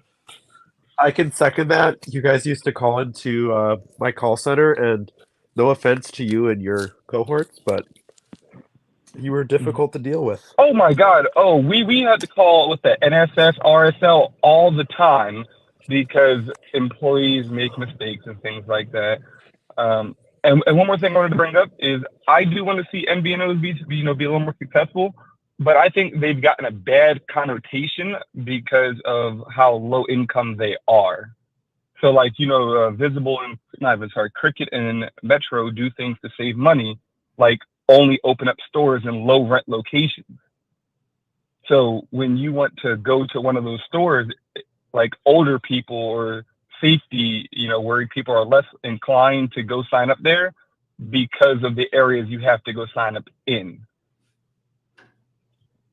Which I don't blame, Cricket and Metro for doing, but that's just a byproduct of the way they're trying to save money. I do agree with him, by the way. One of the main reasons why I'm on T-Mobile Business is even at the lower end price for AT&T on Verizon with the business, I'm saving a bunch of money. So if I was moving over, I'd already be on Business Ultimate, no problem. I'm loving the Magenta MAX play. AT&T Elite all the way, baby. Hey, really quick. I have top tier I'm sad tech. to If get you more could NAT share something, if you could share something with us, out of every 10 lines, how many have Magenta MAX?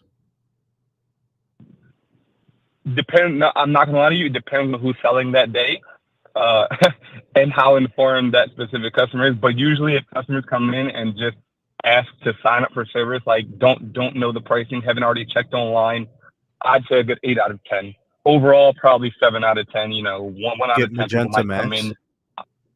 Yep, easily, because you don't have the option to mix and match like how you do with Verizon and AT&T. If somebody comes in, and as a salesperson, my job is to find any reason for any one person on that family line to need Magenta MAX, and now you all need Magenta MAX Across the account, right? Yeah. So that, and usually you just have to find one reason to do it. Even if it's something as simple as the fact that you get the 4K Netflix with the highest plan instead of the base Netflix, or something simple, Oh, hey, here's more hotspot in case you guys do travel. Where we're taught to talk to the people and ask them dozens of questions and find any reason to sell them on that plan. And most times, just telling them the price of the plan for 3 lines and showing them how much cheaper it is than their current plan gets them to sign up for it. Like they don't think, oh, hey, is there a plan that's cheaper than this? I'm telling you that you're already saving $70 compared to AT&T or Verizon for 3 lines. You guys still doing the buy 2 get 1 free on the Magenta MAX? Yes. Yes. Yeah. See, that's how they get them, right? You got 3 lines. Yeah. And those And same 3 lines at Verizon if it's not for the 3 lines, like I myself personally have Verizon and AT&T. I have the Verizon Get More 5G and the AT&T Premium. So you got. I can't stand T-Mobile as a service. I cannot stand T-Mobile as a service, but they pay me well. But for other people, who are not as intensive, because I live in Philadelphia, and I will say, even though it's Pennsylvania, AT&T is not the greatest. This is 100% still a Verizon area, like Verizon City. But you better not tell Dennis about this top tier tech. Don't say that to I was Dennis. gonna say he would be Really? very upset at me. So are you Yes, just lying yes. to your customers then? What is this? You just lying to them? No, you don't lie to them. You tell them for what they need, this is more than fine. Not everyone needs, 5G UW or 5G plus.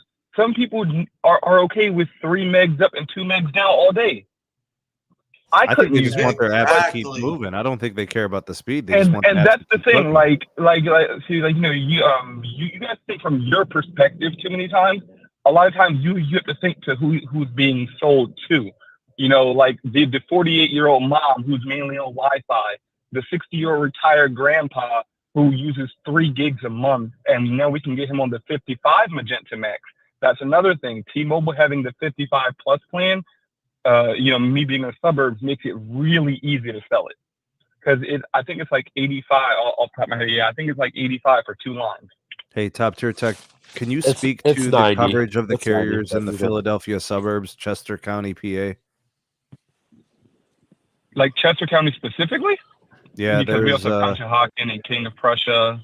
We do have the King of Prussia Mall here, which is about the second biggest mall by square footage in the country, behind the Mall of America. And T-Mobile does not do well with congestion. I'll say that. Like T-Mobile is phenomenal in the suburbs as long as you're okay with 30 down and 20 up. Like they will get you 30 down, 20 up anywhere you go in the suburbs. You will not lose connections, no drop calls. But the moment you happen to go near the mall or go near the football, basketball, baseball stadium area, T-Mobile gets very iffy compared to the other two. I know Verizon has done plenty of work inside the football stadium as they have with all NFL teams. So Verizon's never having any issues there. But anytime you get into the mall in Center City, Philadelphia, or the King of Prussia Mall, T-Mobile takes a very serious dip. I go to a lot of concerts here, and the last concert I went to was The Weeknd last July, his concert, and I couldn't even load up my subscription settings on T-Mobile. Like I tried T-Mobile, I couldn't even load up the subscription settings.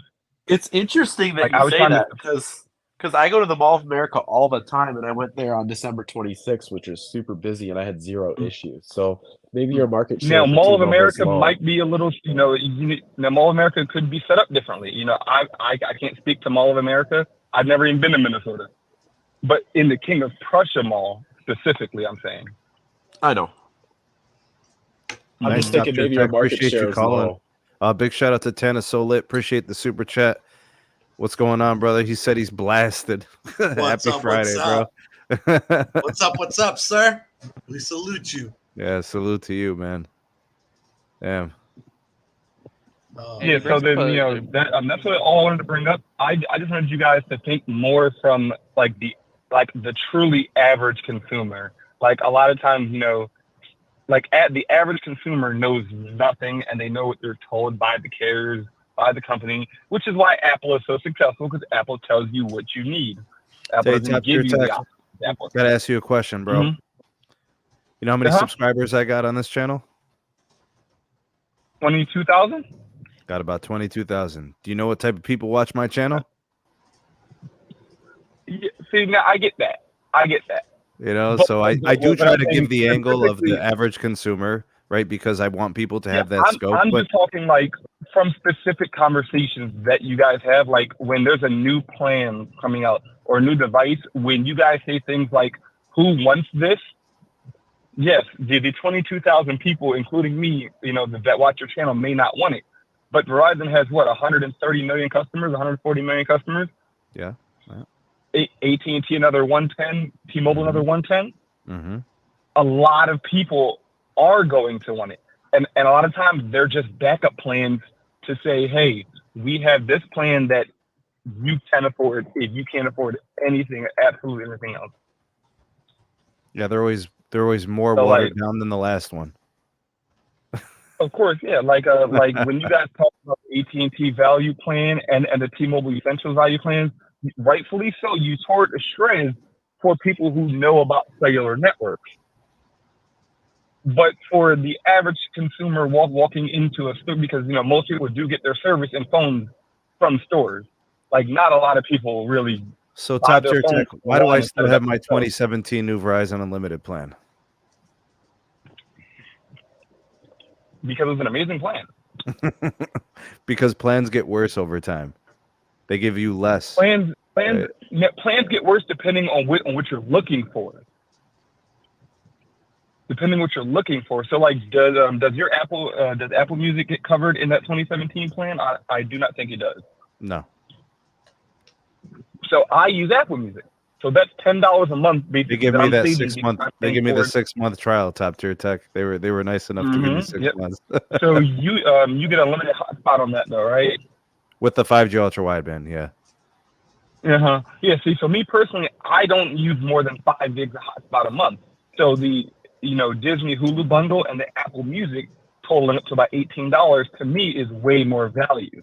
It is a lot of value. And I think if you ask a lot of people, and if you ask the majority of consumers, what's more value? I don't think a lot of people are throwing hotspot. Something over 50 gigabytes of hotspot up there. No, nobody uses more than that. That's true. I just wanted to mention the reason why T-Mobile sucks in the King of Prussia Mall is because they have a Band 66 only DAS system in the whole mall. Oh, damn. Big shout out to Allison. Thank you for the coffee. Yeah. Thanks very much. Quick. Allison just caught me coffee. I told you I wasn't just making that up. I wasn't Ricky just making that up. They're just not the most impressive. Ricky just bought me like 10 coffees. Thanks, Rick. I'm going to be caffeinated for a while. Dana, I'm going to join you. I distinctly remember getting like 2 megabits inside the food court in that mall. Yes. Mm-hmm. I'm talking unlike T-Mobile, because the only reason T-Mobile seems like the fastest is because no one's on the service like that. Like, imagine T-Mobile had as many customers as Verizon right now with their current build-out. It'd be unusable almost anywhere. Yeah. And T-Mobile does great for the numbers they have. All right, guys. AT&T does great with their LTE network for the numbers they have. They do. All right, guys. We have another caller on the line. Oh, yeah. No problem. Thanks. We're up against the Top Tier Tech. Yeah. Thanks, man. I appreciate all that you do. Just hit us back up later. Yeah. Thanks for answering. Thank you. All right. Have a good one, man. Have a good one. All right, you too. Have a great day, Sneed. See you, buddy. Okay, next caller is going to be Frankie out of New York. What up, Frank? What up? Me, Carlos, Bearded Dragon, and everybody on the panel. How you guys doing today? What up, Frank? We're good. Doing well. What are your thoughts on the Mets this year? The Mets. Pete, you just hit me where it hurts, man. Come on, man. Please don't tell me you're a fan of the Knicks, bro. Come on. No. I said the Mets, the Metropolitan. Believe it or not, I'm a diehard Mets fan and diehard Knicks fan. Well, the Knicks are competitive, bro. Don't sleep on the Knicks. Now, listen, if they end up playing my Cavs in the first round, they're in a heap of trouble, bro. Oh, you better believe it. Yes, they are. What did Big L say about the Knicks, bro? Come on, man. And Big L was a legend rapper. Listen, bro. They got mmWave in the Madison Square Garden, so it's all good. Yes, sir. Yes, sir.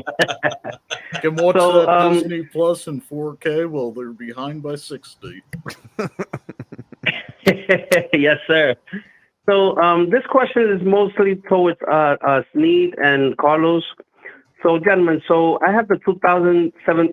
By the way, I got the 2017 unlimited plan with Verizon, and I'm trying to find a way how I could add the ultra wideband without switching plans.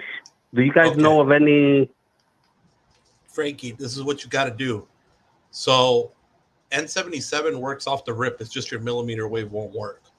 So what you need to do is you need to call and talk to Tech2 support. Don't talk to anybody else. Don't even bother with anybody else. Just tell them I need to get transferred to Tech2 technical support, and they can add it on for you. Yeah, tier 2 support. Okay, awesome. Yeah, and not talk to anybody else. Awesome. Tell them that you want to add the ultra wideband, and it comes with the HD for LTE. It includes both of those accesses. Mm-hmm. Okay, so I will definitely still take advantage of the millimeter wave. Yep. Yes. Yep. It's going to be $10 a line for the beautiful. Yep. Right, because before I remember, you was able to do it by, on a regular phone call, but they eliminated that option. As at least with regular tech support, or you can't even do it on the app anymore. Yeah, I wonder why they decided to do that. I guess they really just want to move people along to the new plans. You know. Well, see, Of course, they want to generate more revenue. Frankie, if you have an employer discount on your Verizon plan, you do get that discount on the feature, the millimeter wave add-on. FYI, because on my 2017 account that I have, my sub account, I have military, and then I still get my employee discount when I used to work at Verizon. So I get total of 72% off, and it counts. Like it'll take it off the feature price. Okay, awesome. All right, gentlemen, listen, I don't want to take too much of your time. You guys are doing an amazing job. Thank you so much. Love your show, Frankie. and I'm going to continue listening to a podcast. Thanks for the coffees too, man. Thank you. Yeah, bro. thank you for the coffees, bro. Appreciate you, bro. You didn't even have to go that deep. Please enjoy. Yes, sir. Yes, sir. Please enjoy, gentlemen. Damn, I Thank think you. Cipriani Likewise. just Yo, sent over a coffee too, man. Big shout out to Cipriani Tech. Thank you, man. Okay, we have Keeping me another caller. caffeinated and motivated, bro. You We guys are got incredible. Gabrielle from it says here from Denver, Colorado. We got it from Bearded Dragon's neck of the He's woods. not from Denver. He's from Lakewood. It's Okay. I'm fine. Okay, my bad. Hey, how's it going, Gabriel? I'm good now. What's up, Gabe? You're on the line. Y'all. What happened? Can you hear me all right? Yeah. Mm-hmm. Okay, cool. Because I'm on top of a skyscraper in downtown Denver, so I'm just trying to make sure right quick. So I heard about the whole conversation between the whole AT&T, T-Mobile, Verizon, cellular coverage debate, and I don't have too much to add, but I do have a couple snippets, especially for here in Denver and then the Lakewood, Edgewater area. What I've noticed is during the late nights and early mornings, AT&T has really great speeds, really great for streaming or whatever if you're just using your data. But then towards the middle of the day, especially if you're in downtown Denver, it gets super congested. Your ping will go from 40 to 89 or 90, and your speeds could be anywhere from 0.25 to 5 megabytes. Wow. It's super congested. I know exactly what's going on there with that, by the way. Please do tell. So you got a bunch of businessmen working Denver, Lakewood, that area at the tech centers, and they're I'm at the Colorado Plaza areas over here near all the hotels and everything. So yeah, and they're like, AT&T's the only carrier. And for good coverage in this area, yeah, definitely. Now, the reason why it's congested there during business hours is when the business closes, they're going home to North Glen, Westminster, and a couple other Denver suburbs, and AT&T's performance tanks there during those hours. Okay, that makes sense. One of the other things is Verizon, their millimeter wave, especially in the Lakewood Edgewater area, from what I've tested, it's a decent, but the ping is really good. But I've noticed that the speed in that area is more or less LTE speed, and then T-Mobile's ping is really good, and their speeds are just great in Lakewood. So I don't know. Down there, you got to practice some contortionism to get the millimeter wave with Verizon. Otherwise, you're hitting their band 66 anchor. I was using a Samsung phone at the time, using the band selector thing. Yeah, the millimeter wave That's what I had to report to. I don't know. Sometimes I think you need good luck, good fortune. Other times it's pretty reliable. The Cleveland market's pretty good. I'm guessing some areas, it varies from place to place. Until they get N77 deployed uniform, you're going to see pockets of congestion in towns where you've got good traffic and usage. So Gabe, that's probably what he's seeing. Have you tried getting the millimeter wave near the Denver Civic Center, the art museum area? Yeah, so the thing with that is the 5G Plus will show up and then it'll disappear after 30 seconds. They won't even let me start a speed test while it's up. It'll just go right back to either the 5G or the LTE. And when it does flare up, it's in certain Like it's in certain areas if you're lucky to get it. But the thing is, there's 5G poles all around me. So, and they're like AT&T ones, I mean, because I've checked. So don't it's know a what- weird thing. It just, some doesn't show up, some does. Like you can find it if you're lucky enough around the Auraria West Station, around Union Station, all that. But it's very finicky. I don't know what they were thinking when they were dropping those antennas. Nobody's in line of sight or Doppler range of them. I got no idea, but we see the outcome of it. Out of curiosity, what AT&T plan are you on? Not because of the millimeter wave, but because of the congestion piece from earlier. Well, Most when I blue. started, I was on the unlimited elite. Now it's unlimited premium because I had to get a new number. And it's not congestion, or it is congestion, but it's not deprioritization. Yes. Yeah, it's just congested. Just straight up congestion. And mind you, I've had his experience in the same area as Almost Blue, so that tells you what it's like. Very fun, especially when I'm doing a PS5 remote play session, and then it just automatically gives out. Very enjoyable. All right, good stuff, Gabe. Thanks for calling in, and we appreciate you being a part of the show. And call back anytime, man. You're a friend of the show. All right, thank y'all. Have a good night, one. Excellent. Have a good one. Thanks for joining. All right, if anybody else is calling, I don't know if we were up against it and somebody else is trying to get through. Now is the time. 702-605-6551. Number is in the live chat. Number is also scrolling across the ticker. If you guys want to have it, get in on the conversation. Any questions, comments, or concerns? We out here. We got a decent panel. Los is here. We got EM Tech, Dan 5G Tech, the Bearded Dragon is in the house. PA Tech's in the house. Or if you want to get at Sneed, hey. Yeah, bro, get at me, bro. Full of it too. That works. That's right. Yeah. Yeah, Get you at got me. it. You want to cuss me out? I demand a coffee first. Then you can cuss me out. Oh, Yeah, you want if you're gonna come in here and cuss me out, at least donate a coffee. All right, keep me caffeinated and motivated. Or if you cuss me out, donate a coffee so we can give it tonight. You're willing to get verbally abused. Just make sure I get a coffee out of it. Get a coffee out of it. Jesus, hey, bro. I'm in the same boat. You know how we do, man. Oh, Pete, man, I'm all black when it comes to the coffee, bro. Yeah, it has to be, bro. It has to be. So, what's your single origin coffee of choice, Steve? I like at the bakery, we've got a really nice French roast. Ooh, it's really good. It's good. Yeah, it's a pretty heavy and tasteful roast, but sometimes I'll blend that with like a medium roast and it comes out pretty nice. I've had a couple of nice Colombian roasts that are pretty good. I tried the blonde roast recently. It was too light.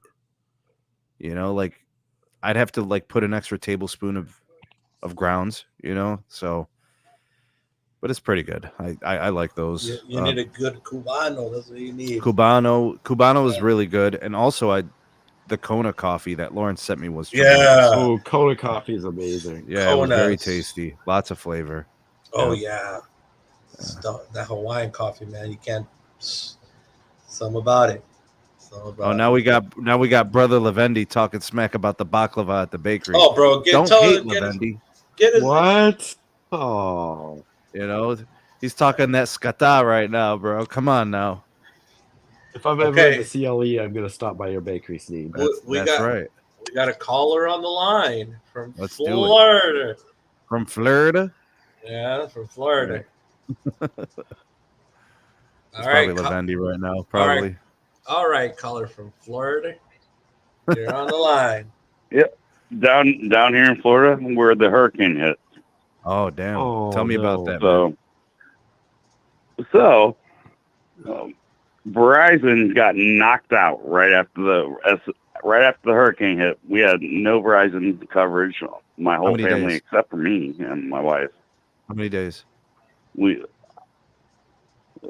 My parents, my family, they had no service for almost 2 weeks.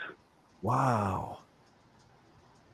Okay. Yeah, it was bad. It was the same thing after not this Ian, the previous hurricane. Same thing. I had Verizon service at that time. Okay. Do you I guys got have rid any of of the other Verizon. carriers? Verizon's trash it.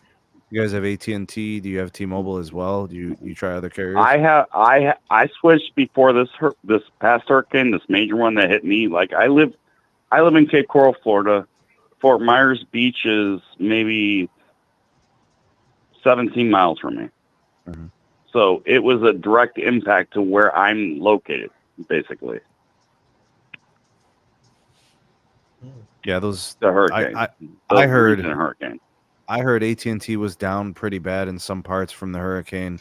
The only question is, like, these things are going to happen, right? Like the aggressive weather, the hurricanes, like towers are going to go down. But the question is always the response, how fast they can get back up and running. Right. Verizon took a good minute.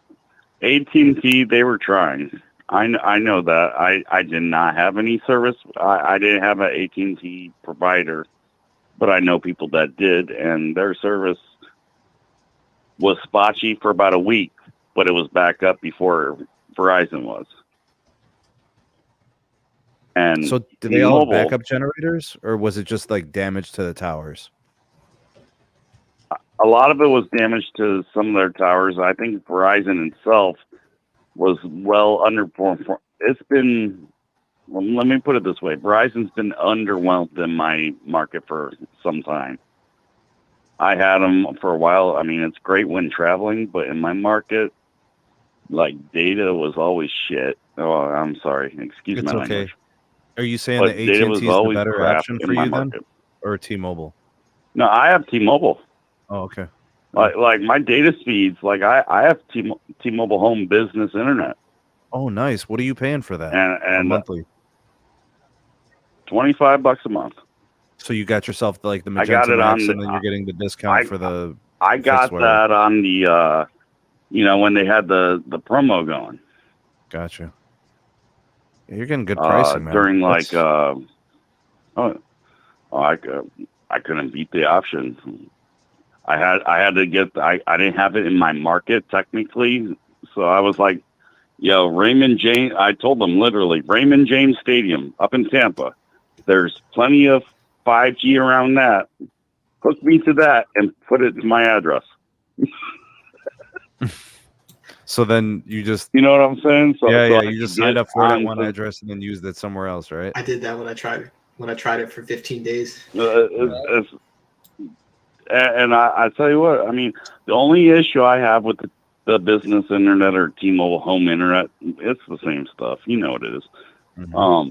Either way, the only problem I have with that is in the mornings. For some reason, I don't know what they're doing in the mornings, but sometimes I have to reset the modem. Not all the time, but sometimes. Do you have the good modem? I have to reset the modem because, the 5G internet modem. No, they have like 3 of those for the internet one. Which one are you using? Do you have the gray trash can, or do you have the black box, the Arcadian? Or Sagecom, or whatever. Hold on, I'll tell you. Let me turn the light on. Hold on. What I have is a black one. Might be the Sagecom, or it could be the Arcadian. Oh, it crashed. Oh, it crashed, huh? All right, let's get to the next caller. Thanks for calling, though, man. Appreciate you. Hold on. Something happened with the thing. There we go. Caller, are you on the line? Oh, here, let's get the next caller. Thomas from Fort Collins. What up, Tom? Hello. How goes it, man? Wow, what the heck happened? It goes pretty well. Good. It shows here that you want to discuss about your city limiting cell tower heights. Yes, my local city decided to put in a law in 2013 I did not know about that limits the height of cell towers, and I'm looking on Antenna Search right now. I put in my address, and for Verizon, there's 9 towers in a 3-mile radius, AT&T 7, and then T-Mobile put in 13. Wow, that is a lot of cells. Yeah. It's because her height limit is so small. Mhm. Yeah, and I mean, we're next to a mountain, and it grabbed in some of the mountain cell towers, but still, though, we're generally pretty flat. We've got like a white hill, but we're generally pretty flat, and it's been frustrating because. Go ahead.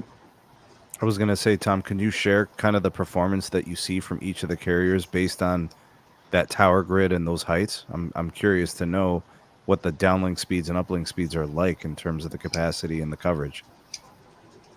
Okay, so next to the tower on LTE with Verizon, I can get around 200 to 300. Same thing on 5G. And we do have some ultra wideband from Verizon here, but I've only found 6 or 7 from the map before they took that away. And also, and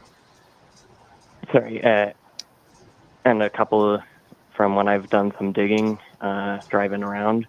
So downlink, I can get 200 to 300 if I'm near the tower, but if I'm even on 3 bars, I'm struggling to get more than 15, and I'm on 5G Get More and struggle to do that. T-Mobile does a little better, but is quick to just drop to edge.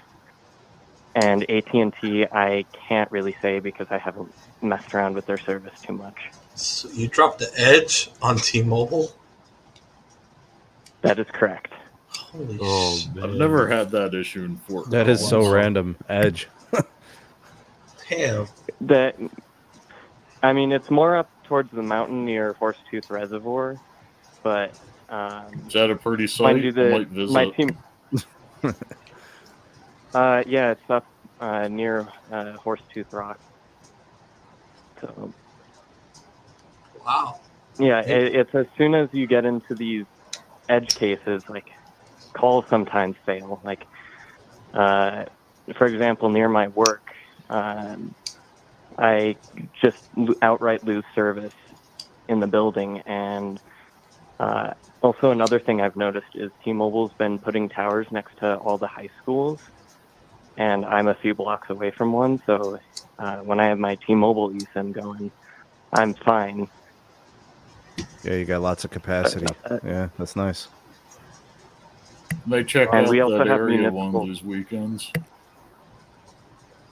Yes, we also have municipal fiber, which has been great. Less than a millisecond of ping within stuff that they're directly tiered to. Once you get outside and start traversing through other people's backbones, then it climbs to 20, 30 milliseconds, but generally less than a millisecond for all the local stuff. So we finally got ultra wideband a few months ago because of that. Yeah, By the way, I'm sorry. I'm sorry about your $70 price tag on that. Yeah. Wow. Interesting. What's up with Colorado having a lot of municipal fiber, man? They're lucky. I know. Because lucky it's constitutionally legal for us to deploy it. Yeah, they don't have the AT&Ts of the world and the Comcast and Charters of the world going in and making deals with state reps and, freaking, all these people that make these decisions about where providers can build out and where they can't, Yeah. That's crazy. Yeah. They slide the envelope and they're like, hey, make sure that no municipal fiber will ever come into the state. Oof. Yeah. Now, mind Well, you, here's if an you're interesting in Colorado, to get fiber going, you have to promise it's going to be a better service than what Comcast can provide. Trash company. Here's something interesting, though, that I want to pull up, though, about Comcast.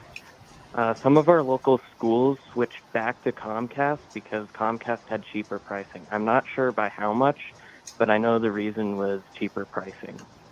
Holy crap. And our municipal fiber. They may have introduced a discount to the municipal to switchers. Here, the public buildings down in Longmont get their fiber for free. Yeah, they definitely don't do that on the municipal side here. Comcast, though, I mean, they've done a lot of crap. I have a photo of, guess the node that everything hooks into. I forget the term for it. Oh, pedestal. I have a video of that just being knocked over because someone ran it over in my backyard. And it was like that for 6 months, and I called almost every single day, and they didn't fix it. And yet, I had an outage with my municipal fiber. It was back on by the end of the day. Huh. Municipals of the world, man. Municipals are usually a good sign, though, for the people. Oh yeah. You know. Oh yeah, of course. I do want to bring in, though, that some municipal fibers have been outright failed and had to be sold off to Google Fiber. So it's not all sunshine and rainbows. Most of the time, though, from what I can see, they succeed just fine, but some of the time they have to be bailed out because people just don't know what to do on how to build a correct network. Well, sometimes they do fiber overbuilds. Sometimes they don't know how to operate and maintain, right? And you know, sometimes Comcast and these other companies will come in and actually aggressively compete, you know, in pricing. That's completely true. And they'll just try to basically bury that municipal fiber operator so that they go away. You know? They'll sell the service at like $10 a month and $20 a month just to bury the muni provider. Yeah, I mean, with our municipal fiber, we only have gig and 10 gig at 6. I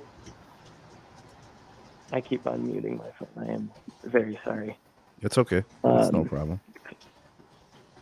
So we have our municipal fiber at $60 a month and $300 a month for gig and 10 gig respectively. And some folks just don't need a gig. You can also get static IP for a $20 a month add-on, and I have that. So down here in Longmont, our 10 gig fiber is $250 a month. Say again, sorry. Down here in Longmont, our 10 gig fiber is $250 a month. Yeah, I mean, also Xfinity was advertising that they had the Gig Pro or whatever they're calling it now. They'd thrown up some ads about that because I know some people have definitely been getting the 10 gig just to have it. Hey, caller, your name is Gabe? It's Thomas. Thomas, you called last week, right? No, I did not. No? Well, you're a friend of the show now, Thomas. Make sure you call us back soon, okay? I definitely One of these will. weekends, I'm going to be hiding around your reservoir testing some cell service. Thanks, Thomas. We're going to take the next call, but thanks for calling in, man. Appreciate you. Thanks for having me on. Goodbye. You're welcome. Absolutely. Bye-bye. All right, we got Shane on the line. What up, All Shane? right. What's going on, Shane? Hey, guys. Thank you for accepting me back. Sure, man. Sorry about all that. It's okay. Oh, I think the call ended up, the system glitched on our end. Yeah, I believe the system glitched too. That's exactly how I see it. Anyway, like I was saying, T-Mobile actually had, I put it in the chat a little bit, but T-Mobile, like people were asking me to use my phone to call their loved ones because I had service and nobody else had after that hurricane. Hey, that's a good like thing. Literally, like, oh yeah, like phone calls and texts went through no problem. Data was glitchy, but I mean, it was basically like almost a Cat 5. You know, huge. Yeah, I understand all that. I had in a certain spot in my place, I had data coming through. I had to sit just right to get it to come through, but it was splotchy at best. But I still could do certain things.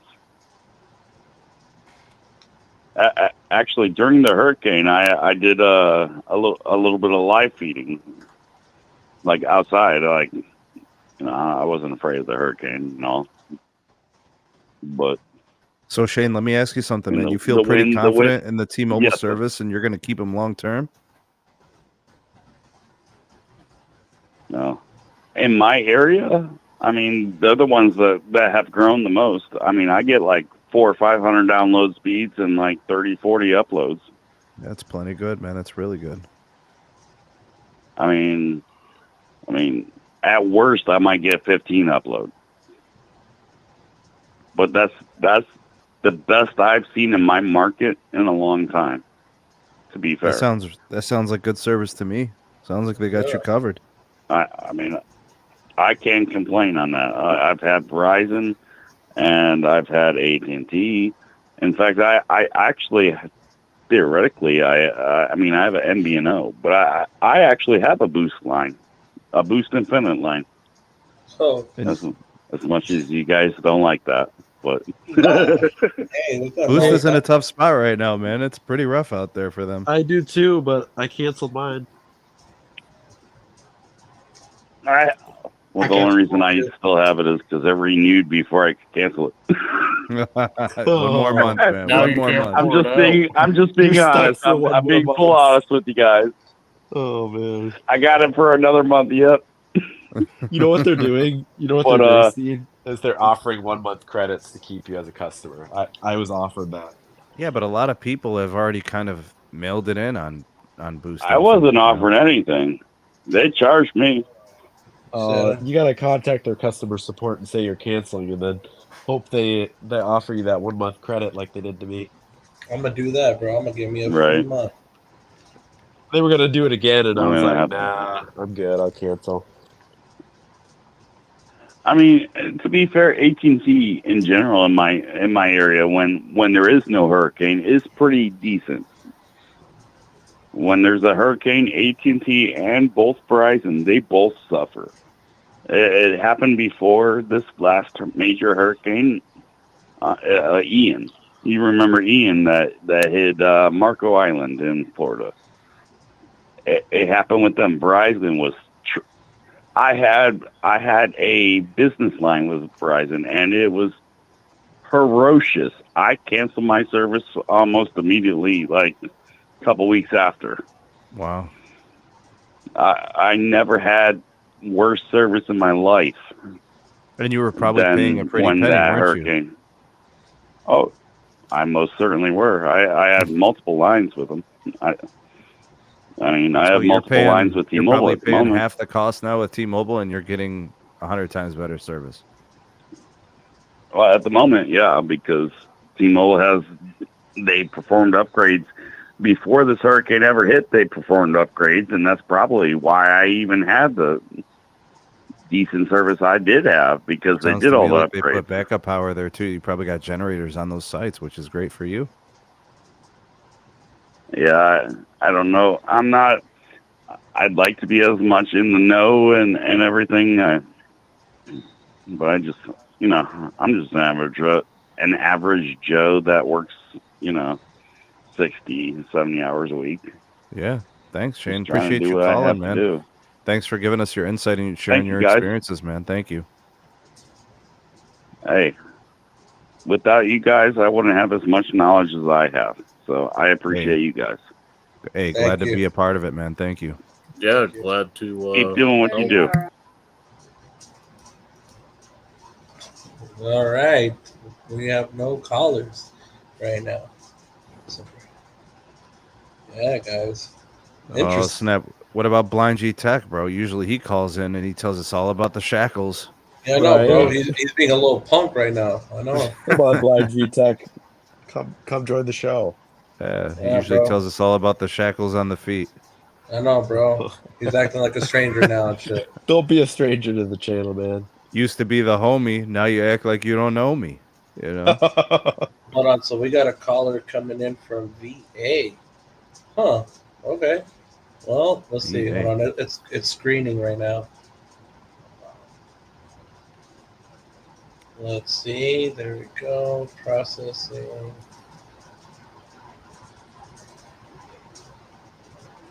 Oh, it's Aston. Okay. All right. Aston, you are What's on up? the. What's up? Hold on. My name is Eddie. Oh, Eddie. Oh, what's up? What's up? Oh, no. You got it right. My name's Evan. You got it right. Oh, okay. Yeah, because it's on the transcription. It's not that with not that Verizon good. hold music. You guys using that Verizon hold music? It's a throwback. Oh, geez. The infamous. We figured people get So I a just kick out of popped that. on. What is this podcast and stream all about? Are you guys just discussing mobile tech and the industry status as a whole, or is there a specific topic that we're supposed to be discussing?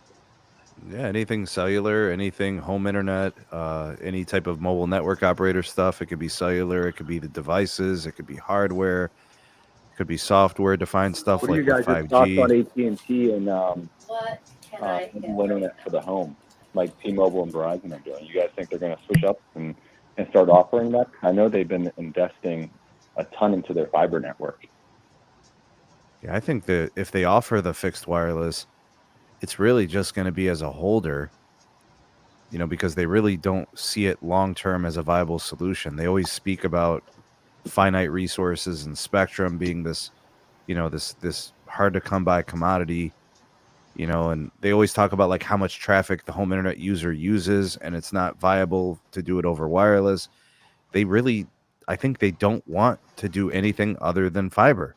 The problem is they can't put out fiber fast enough to keep their DSL customers from leaving. So maybe the fixed wireless is basically just a holder for them. I don't see it any other way. Yeah, I see what you're saying. Do you guys think that AT&T is going to surpass both Verizon and T-Mobile in the coming year or two once they've deployed all their spectrum? I don't know, man. Verizon seems pretty focused, and T-Mobile's got a couple years of a jump. It's going to be really hard for them to pass them in a year. If anything, I think they're all going to be pretty neck and neck starting next year, right? So like 2024, it's going to be really hard to tell them apart. They're going to have very similar 5G builds with regards to, just the size of that network. But I think in some markets, it'll be better than others, right? So like markets where AT&T has massive share, they're going to invest heavily. So they'll be great in those places. Same thing with Verizon and T-Mobile, where they seem to have the market share. They address it. They spend a lot of money, so like New York City, Verizon and T-Mobile, and, places like Dallas, it's AT&T country. I think it's going to continue to kind of be like that. Dallas is definitely AT&T I guess the country. last question I have for you guys is, which carriers are you guys rocking? And if you could only pick one, who'd you go with? Good question, man. You want to start with that one, Carlos? Well, sure, I guess. Well, I have Verizon, and that's who I stick with just because it works. I don't care about the whole speed thing like everybody else. I just want it to work. Works for me. All right, Tech, you want to jump in? You've been quiet, bro. Chime in. Oh yes, all right. If I had to stick with one, it'd probably be AT&T. Yep. Yeah, only because I really like the Elite plan, and I think they offer some really good discounts if you have the fiber. So I think they got it where it's at. All right, let's get Dan 5G Tech in here. Currently using T-Mobile, but if T-Mobile keeps things up, they're going to lose me as a customer. Oh, damn. Verizon's in my future if they keep things up. What's T-Mobile doing to you? Well, they're getting rid of LTE, and I'm not happy about that. Oh, yeah, they are going pretty hard on 5G standalone. And there's, I guess, some emerging issues with that. Just a battery killer, and I'm not cool with that. Bearded Dragon, let's get you in here. What's the question again? I was following Tana's lead. Yeah. He was saying, or he was asking if you could have one carrier, who would it be? T-Mobile, same coverage as the other guys, are better than AT&T, and noticeably less, faster speeds. At least in my market. PA Tech. I would say AT&T, just because better coverage around here. All right, so I guess I'm left. I'll give my piece. I would say AT&T, but their uplink in my market isn't that great. If you're close to the tower sites, you'll get like 20 or 30 megabits. But once you get on like, I don't know, I'd say probably a mile or more from a tower site, the uplink's like 2 megabits or less. It's very common to get like a 1 megabit speed test. And the only reason I test is because I can see how slow that whatever task I'm doing that requires uplink, you can kind of feel it and sense it. But generally speaking, the downlink performance is excellent. They've got all types of different LTE bands and carrier aggregation configurations. I really like the AT&T network generally. Just that weird uplink thing. And like T-Mobile, their uplink speeds are phenomenal here. Like, 70, 80 megabits is common. 100 megabits, I can get that speed test frequently. And now Verizon's kind of turned into that too. Their 5G UW is a great build here. And they've got incredible uplink. Like indoors, I can get 50 megabit uplink, 70 sometimes. It's incredible. So I've been rocking Verizon. The network has been awesome here. I know they got some stuff that they got to upgrade across the country, but I think they're going to upgrade every site. So I think it's going to be really nice. The problem is they're a little more expensive than everybody else. So like it's a turnoff for some people. But to me, it's like, I don't know, got my wife, we got the family, the kids. So I just need it to be reliable, and Verizon's been that for me. AT&T is pretty reliable. T-Mobile's better than it used to be, but I still have these random moments where like the network just disconnects for no reason at the gym, or like it's just so random. I never really can figure out why, but it just does it sometimes. That's really my only gripe. No. Cool. Thanks for having me on, guys. Thanks, man. All right, Appreciate have it. a Thanks good for one. calling. All right, we got one more. Let's see here. It is Mark. If AT&T fixed their uplink in Cleveland and Ohio and parts of Ohio, I'm telling you, they're the best carrier in the state, right? Because then they're basically, T-Mobile speeds. Yeah. Same thing. They just got to fix the uplink. I don't know what it is. Go ahead. All right, Mark, you're on the line. Hello, Mark. Well, I guess they can call back. We'll try it. Well, other than that, that's it, bro. Queue's done. Oh, hold on, they're calling back.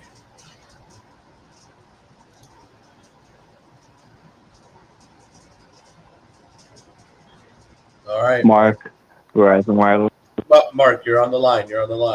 We can hear you. Oh, I am? Hey, Mark. Can you guys hear me okay? Yep, yes. we can hear you. Okay. How you guys doing, though? Excellent, man. How are you?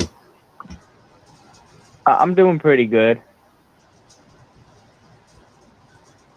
Yes. So, yeah, I just want... I'm sorry, go on. No, go ahead. I'm so sorry. I was just going to ask you, is there... what do you want to talk about? What questions do you have? Well, I just wanted to ask, like, what's your guys' prediction on, like, the future of Verizon Wireless services? So, like, what's the direction of Verizon moving forward, huh? Yes. Well, I'd say they're going to continue to kind of push the premium narrative. I don't think any of that's going to change. I think they're going to really push the 5G home, fixed wireless, the home internet service. I think that's going to be a big part of their future.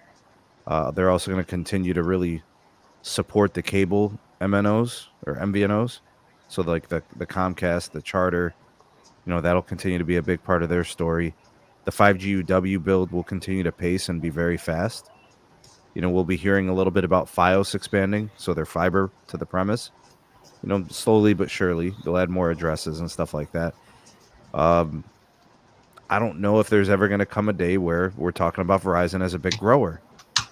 So I think it's going to be more of the same. I guess if I had to kind of put it all into one statement, I expect Verizon's 23 to be just like their 22, and I expect their 24 to be just like their 23. What do you guys think? Slow and steady wins the race. That's all I gotta say.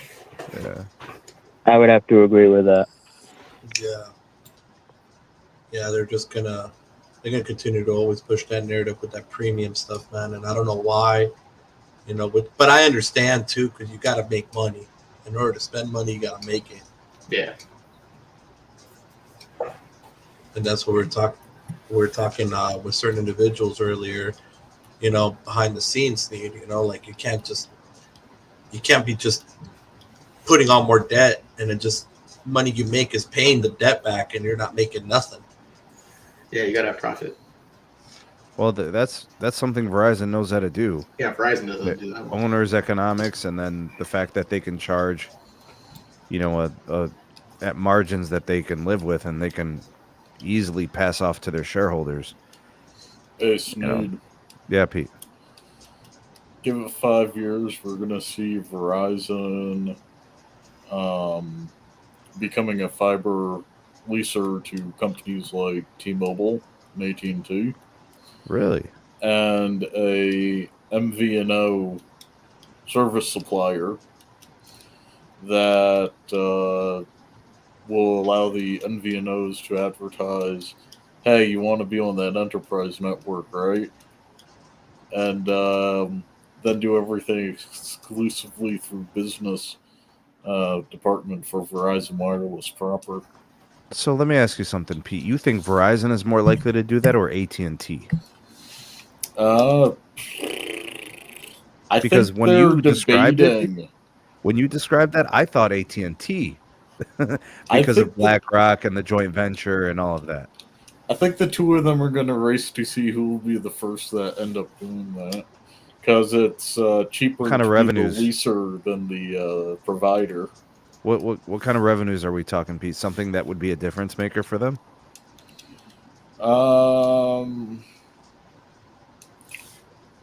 Revenue for different. I mean, what are we talking about? An extra 10,000 monthly on a customer's account, right? On the enterprise side, 10 grand a month, maybe. Yep. So I'm saying there'll be strictly enterprise, and then sell to prepaid carriers. I know where you're going with this. I see what you did there, Pete. Yep. I like what you did there. So then they can fire the head of business, who always seems to be doing consumer sales, who always seems to be doing a bad job, and save an additional, $140,000 a year. Good stuff. I don't know if that if there's anything else as a follow-up, but that's kind of how we see Verizon. I agree with everything you said, guys. Do you well, let me ask you this as a follow-up. Do you see anything that's happening at Verizon right now that indicates a change in their direction, or do you think it's just going to be more of the same? In my honest opinion, I think it's going to be more about the same, unless if they make some huge change in their job positioning, like in the corporate office or any. Well, let's call a spade a spade. It's the head honcho, right? If that's the head of the company and that stays the same, I mean, what's going to change, right? Yeah, you won't really know until it comes closer to that time. Yeah, we'll see. I mean, there's only 3 of these companies, right? We don't even really count Dish right now because not much happening, Chief.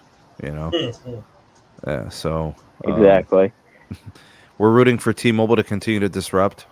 We're rooting for AT&T to build out a bigger, better 5G network, and we're rooting for Verizon to upgrade all their older tower sites. I don't know. That's where we're at right now, I guess.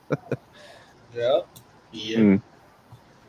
Well, guys, I have a question about the Verizon towers. Mm-hmm. Go ahead, buddy. Oh, okay. So, I want to do you know if there's any possible way where Verizon could keep their current 4G, 5G towers alongside with their older CDMA towers? Well, they should be shutting down the old 3G CDMA stuff. That stuff should be coming down. You should see like antennas and radios as they're upgrading and modernizing a site. They should be taking down the old gear with it.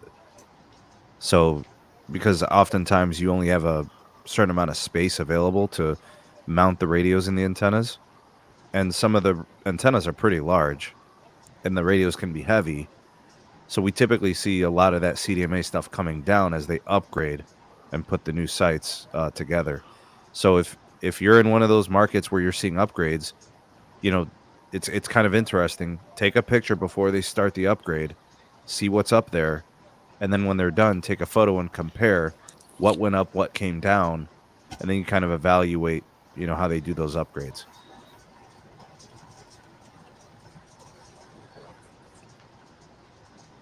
I see what you're saying. Yeah. But I And do have hopefully the another tower site question gets about really the same fast. thing, Go though. ahead. Go ahead, man. So I was gonna also ask, do you know there's like any way that any like of the Verizon consumers could engineer their own little mini tabletop CDMA tower so they could kind of try to revive the CDMA service in any way? I don't think so. I don't think anybody's going to be reviving anything CDMA. Have you guys ever heard of anything like this before? I mean, besides like a CDMA cell spot, maybe. I don't know. Yeah, I don't know either. If there was a way, I bet Carlos would want to do it. Yeah. The problem with the CDMA networking is you got these really old protocols. You got limited bandwidth, right? It's just an old technology. I mean, at the time it was cool because it was all for calling, you know, and texting. But as soon as we got into like HD voice, and as soon as we got into like data sessions with video, the CDMA just couldn't hang, you know. So yeah, the CDMA has the sun will set on the CDMA and it will shine on the LTE and 5G in the foreseeable future. Yeah. Yeah. I can still remember spots where I had CDMA only on Verizon, like 2 years ago, 3 years ago. Yeah, I haven't connected to Verizon on CDMA in a long time. It's this one stretch for AT&T. It's like, I think 2 bars LTE. And you got the 2 bars 3G on Verizon. Not anymore, though. Well, I also have an opinion I'd like to share on that as well. Go ahead. So the 4G, 5G coverage for Verizon's network is definitely better than the CDMA network today. Mm-hmm. I kind of think that like the reception itself, it's not as clear as the CDMA network once was, because like, for example, if I had a CDMA phone that was activated and was in service, I could like make calls in elevators, parking garages, whereas with a newer 4G, 5G phone, you can't really pull that kind of thing off. You know what I'm saying? Like, I really think they should have kind of kept the CDMA network alongside with the newer networks, even though it would have been kind of a tight squeeze along like the spectrums in each network. Mm-hmm. Like, I just think they should have like try to have a better engineering, you know, strategy with that, like where they could all, you know, coexist. I think the best solution for Verizon in that case, or any carrier for that matter, is to start densifying their networks, right? Getting cell sites, you know, closer together, right? So Getting then your IDAS. signal, a DAS, an indoor DAS system. Like take for example at a hospital, so many people will need to be connected to a cell phone at any given moment. There should be an indoor system from each carrier, right? Along with the hospital Wi-Fi, right, Pete? Hospital Wi-Fi, non-band 71. You're good. Oh, shit. Yeah, because Pete knows, man, the 600 megahertz. He knows. I know. He knows. Yeah, so I think that's what it is. That's what it's going to boil down to. You know, when you call and, you know, you bring up calling, specifically in elevators, you know, you just got to have a strong signal there, like within the facility. And the tower sites got to be close. We can't rely tower sites being multiple miles apart. They got to be closer than that. That's how I see it. With those DASs and T-Mobile, you could put enough N41 on air to broadcast pro-American capitalist programming. There's a joke on the licensing there. Well, shout out to all the capitalists. You do know what the 2.5 gigahertz was originally set for during the Cold War, right? What? Broadcasting educational program that talked about the values of the American economic system. Oh, yeah. That's what 2.5 was. EBS, BRS, Pete? Oh, yeah.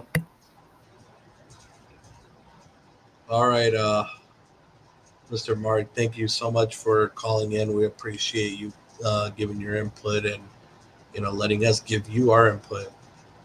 Thanks for calling, bud. Appreciate it. Give us a call next time, bro. Don't be afraid to. All right. Sounds good, guys. Have a good evening. You too. Thanks. Good night. I love Carlos, you, Steve. take us home, buddy. All right. All right. Thank you for tuning into this podcast. We greatly appreciate y'all for tuning in. Before you leave, make sure you hit that little X on the chat and hit that thumbs up like button, or you can hit that thumbs down, whichever one you feel like it. Either way, it helps circulate on the algorithm. We appreciate all the super chats. Hold up. Go ahead. If you hit the thumbs down, you owe all of us a coffee, though. If you hit thumbs down, you got to buy us a coffee. Straight up. That's true. Dang. That's true. All right. So thank you for the super chats. Appreciate it. Thank you for the buy a coffees. We greatly appreciate those too. And for the engagement. And for the guys that called in, we appreciate your guys' calls too. And also, guys, make sure to check out the Patreon for Sneed and the memberships. All the links are down below. All right, guys. Yeah. Thank you for tuning in. We greatly appreciate y'all. Have a great night and peace. Peace. Yeah.